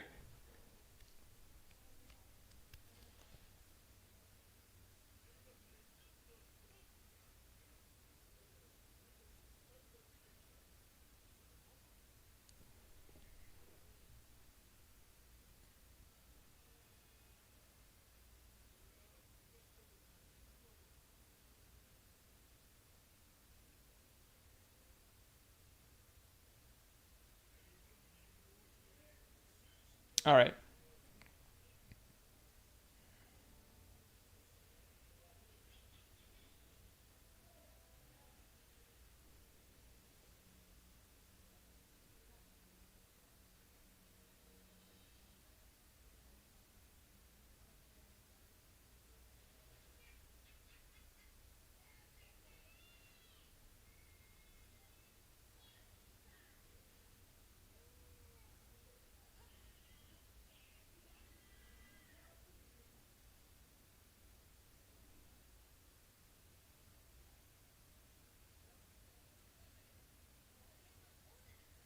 Were the toy blocks fun, or were they a waste of time?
I don't know why they lied about this. All the Oda initially had them say that all the warriors in Elbaf came together to capture him. They didn't even do that, as far as we know.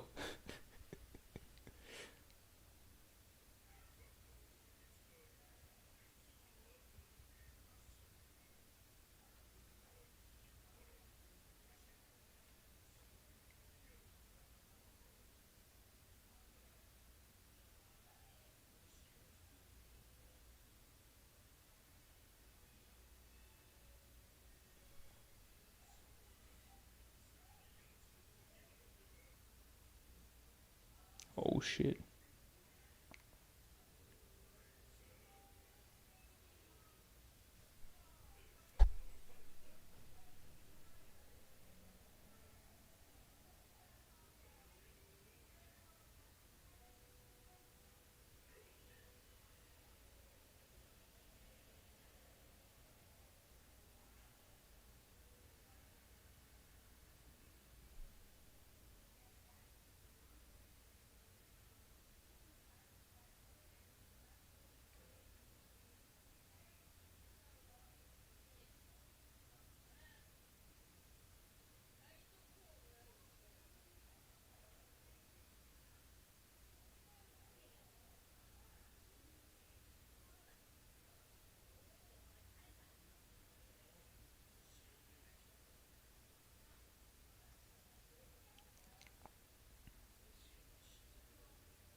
Oh, that's cool.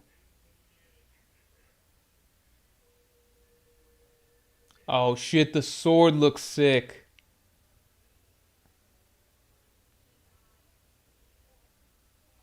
Ooh.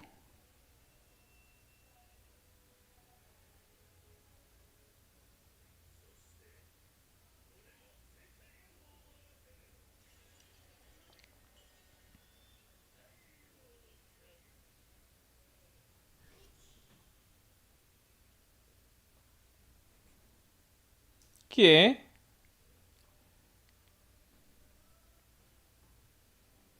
Hold on. Let's fix this. Let's fix this. Let's fix this. We're almost there. Is that just about right? Yeah, it's good enough. Okay. So, quick thoughts. I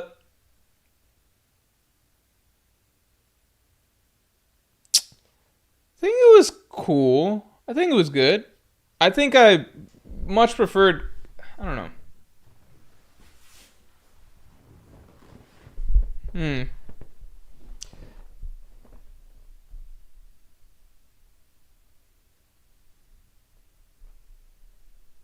Yeah, I think it was cool. Um.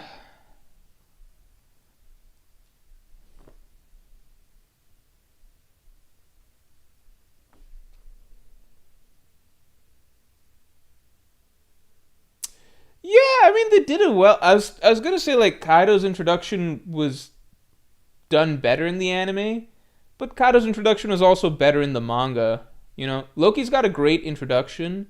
I guess there's only so much you can do with it. In the manga, it had a yeah. In the manga, it had an ominous feeling. I just feel like it was cooler in the manga somehow.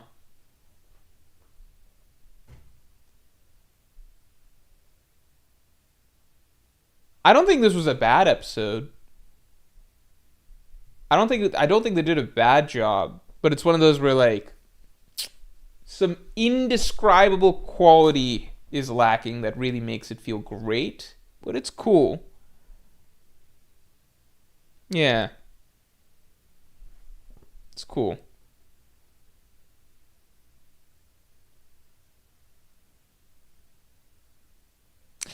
GDYY7 with a very good point. In the anime, you can kind of tell Loki is not supposed to be a bad guy. Maybe it's just bias for me.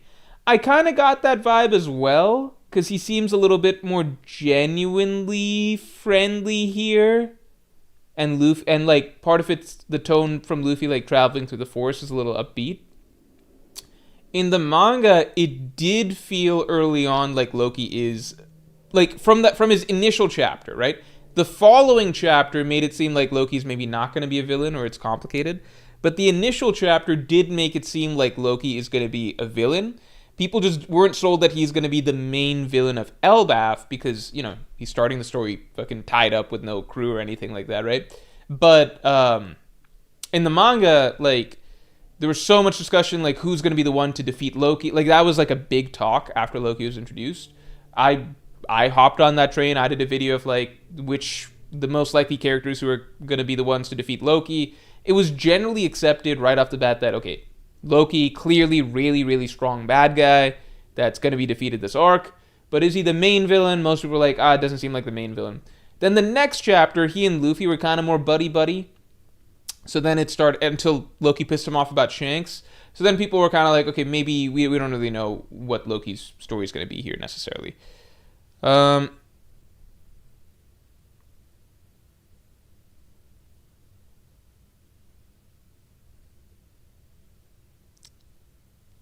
Yeah, I think that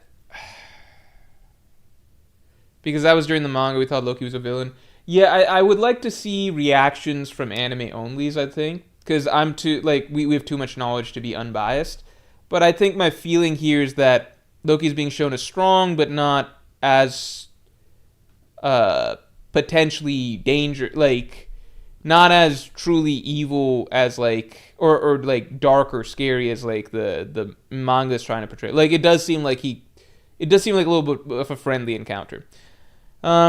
Pool of Dead 3088, thanks for being a Pirate King tier member for 28 months, man. And make sure that you go get your submission in for the Pirate King podcast. For sure. Get that in. Make sure you get your submission in for that. Submissions are open right now. Petition to make a new late penalty. Morge does the superpose while reading the second chapter of Vagabond in a Vinsmoke Romeo cosplay. That would be 5,000 points or something like that if we ever got there. All right, everybody. Stream has gone on quite some time now. Yeah, definitely got on quite some time. We are going to call it here. Thank you all for tuning in. And yeah, I'm excited for the next chapter. So we're off break after this. So I'm excited for that. Thank you all for tuning in. I hope you guys had fun.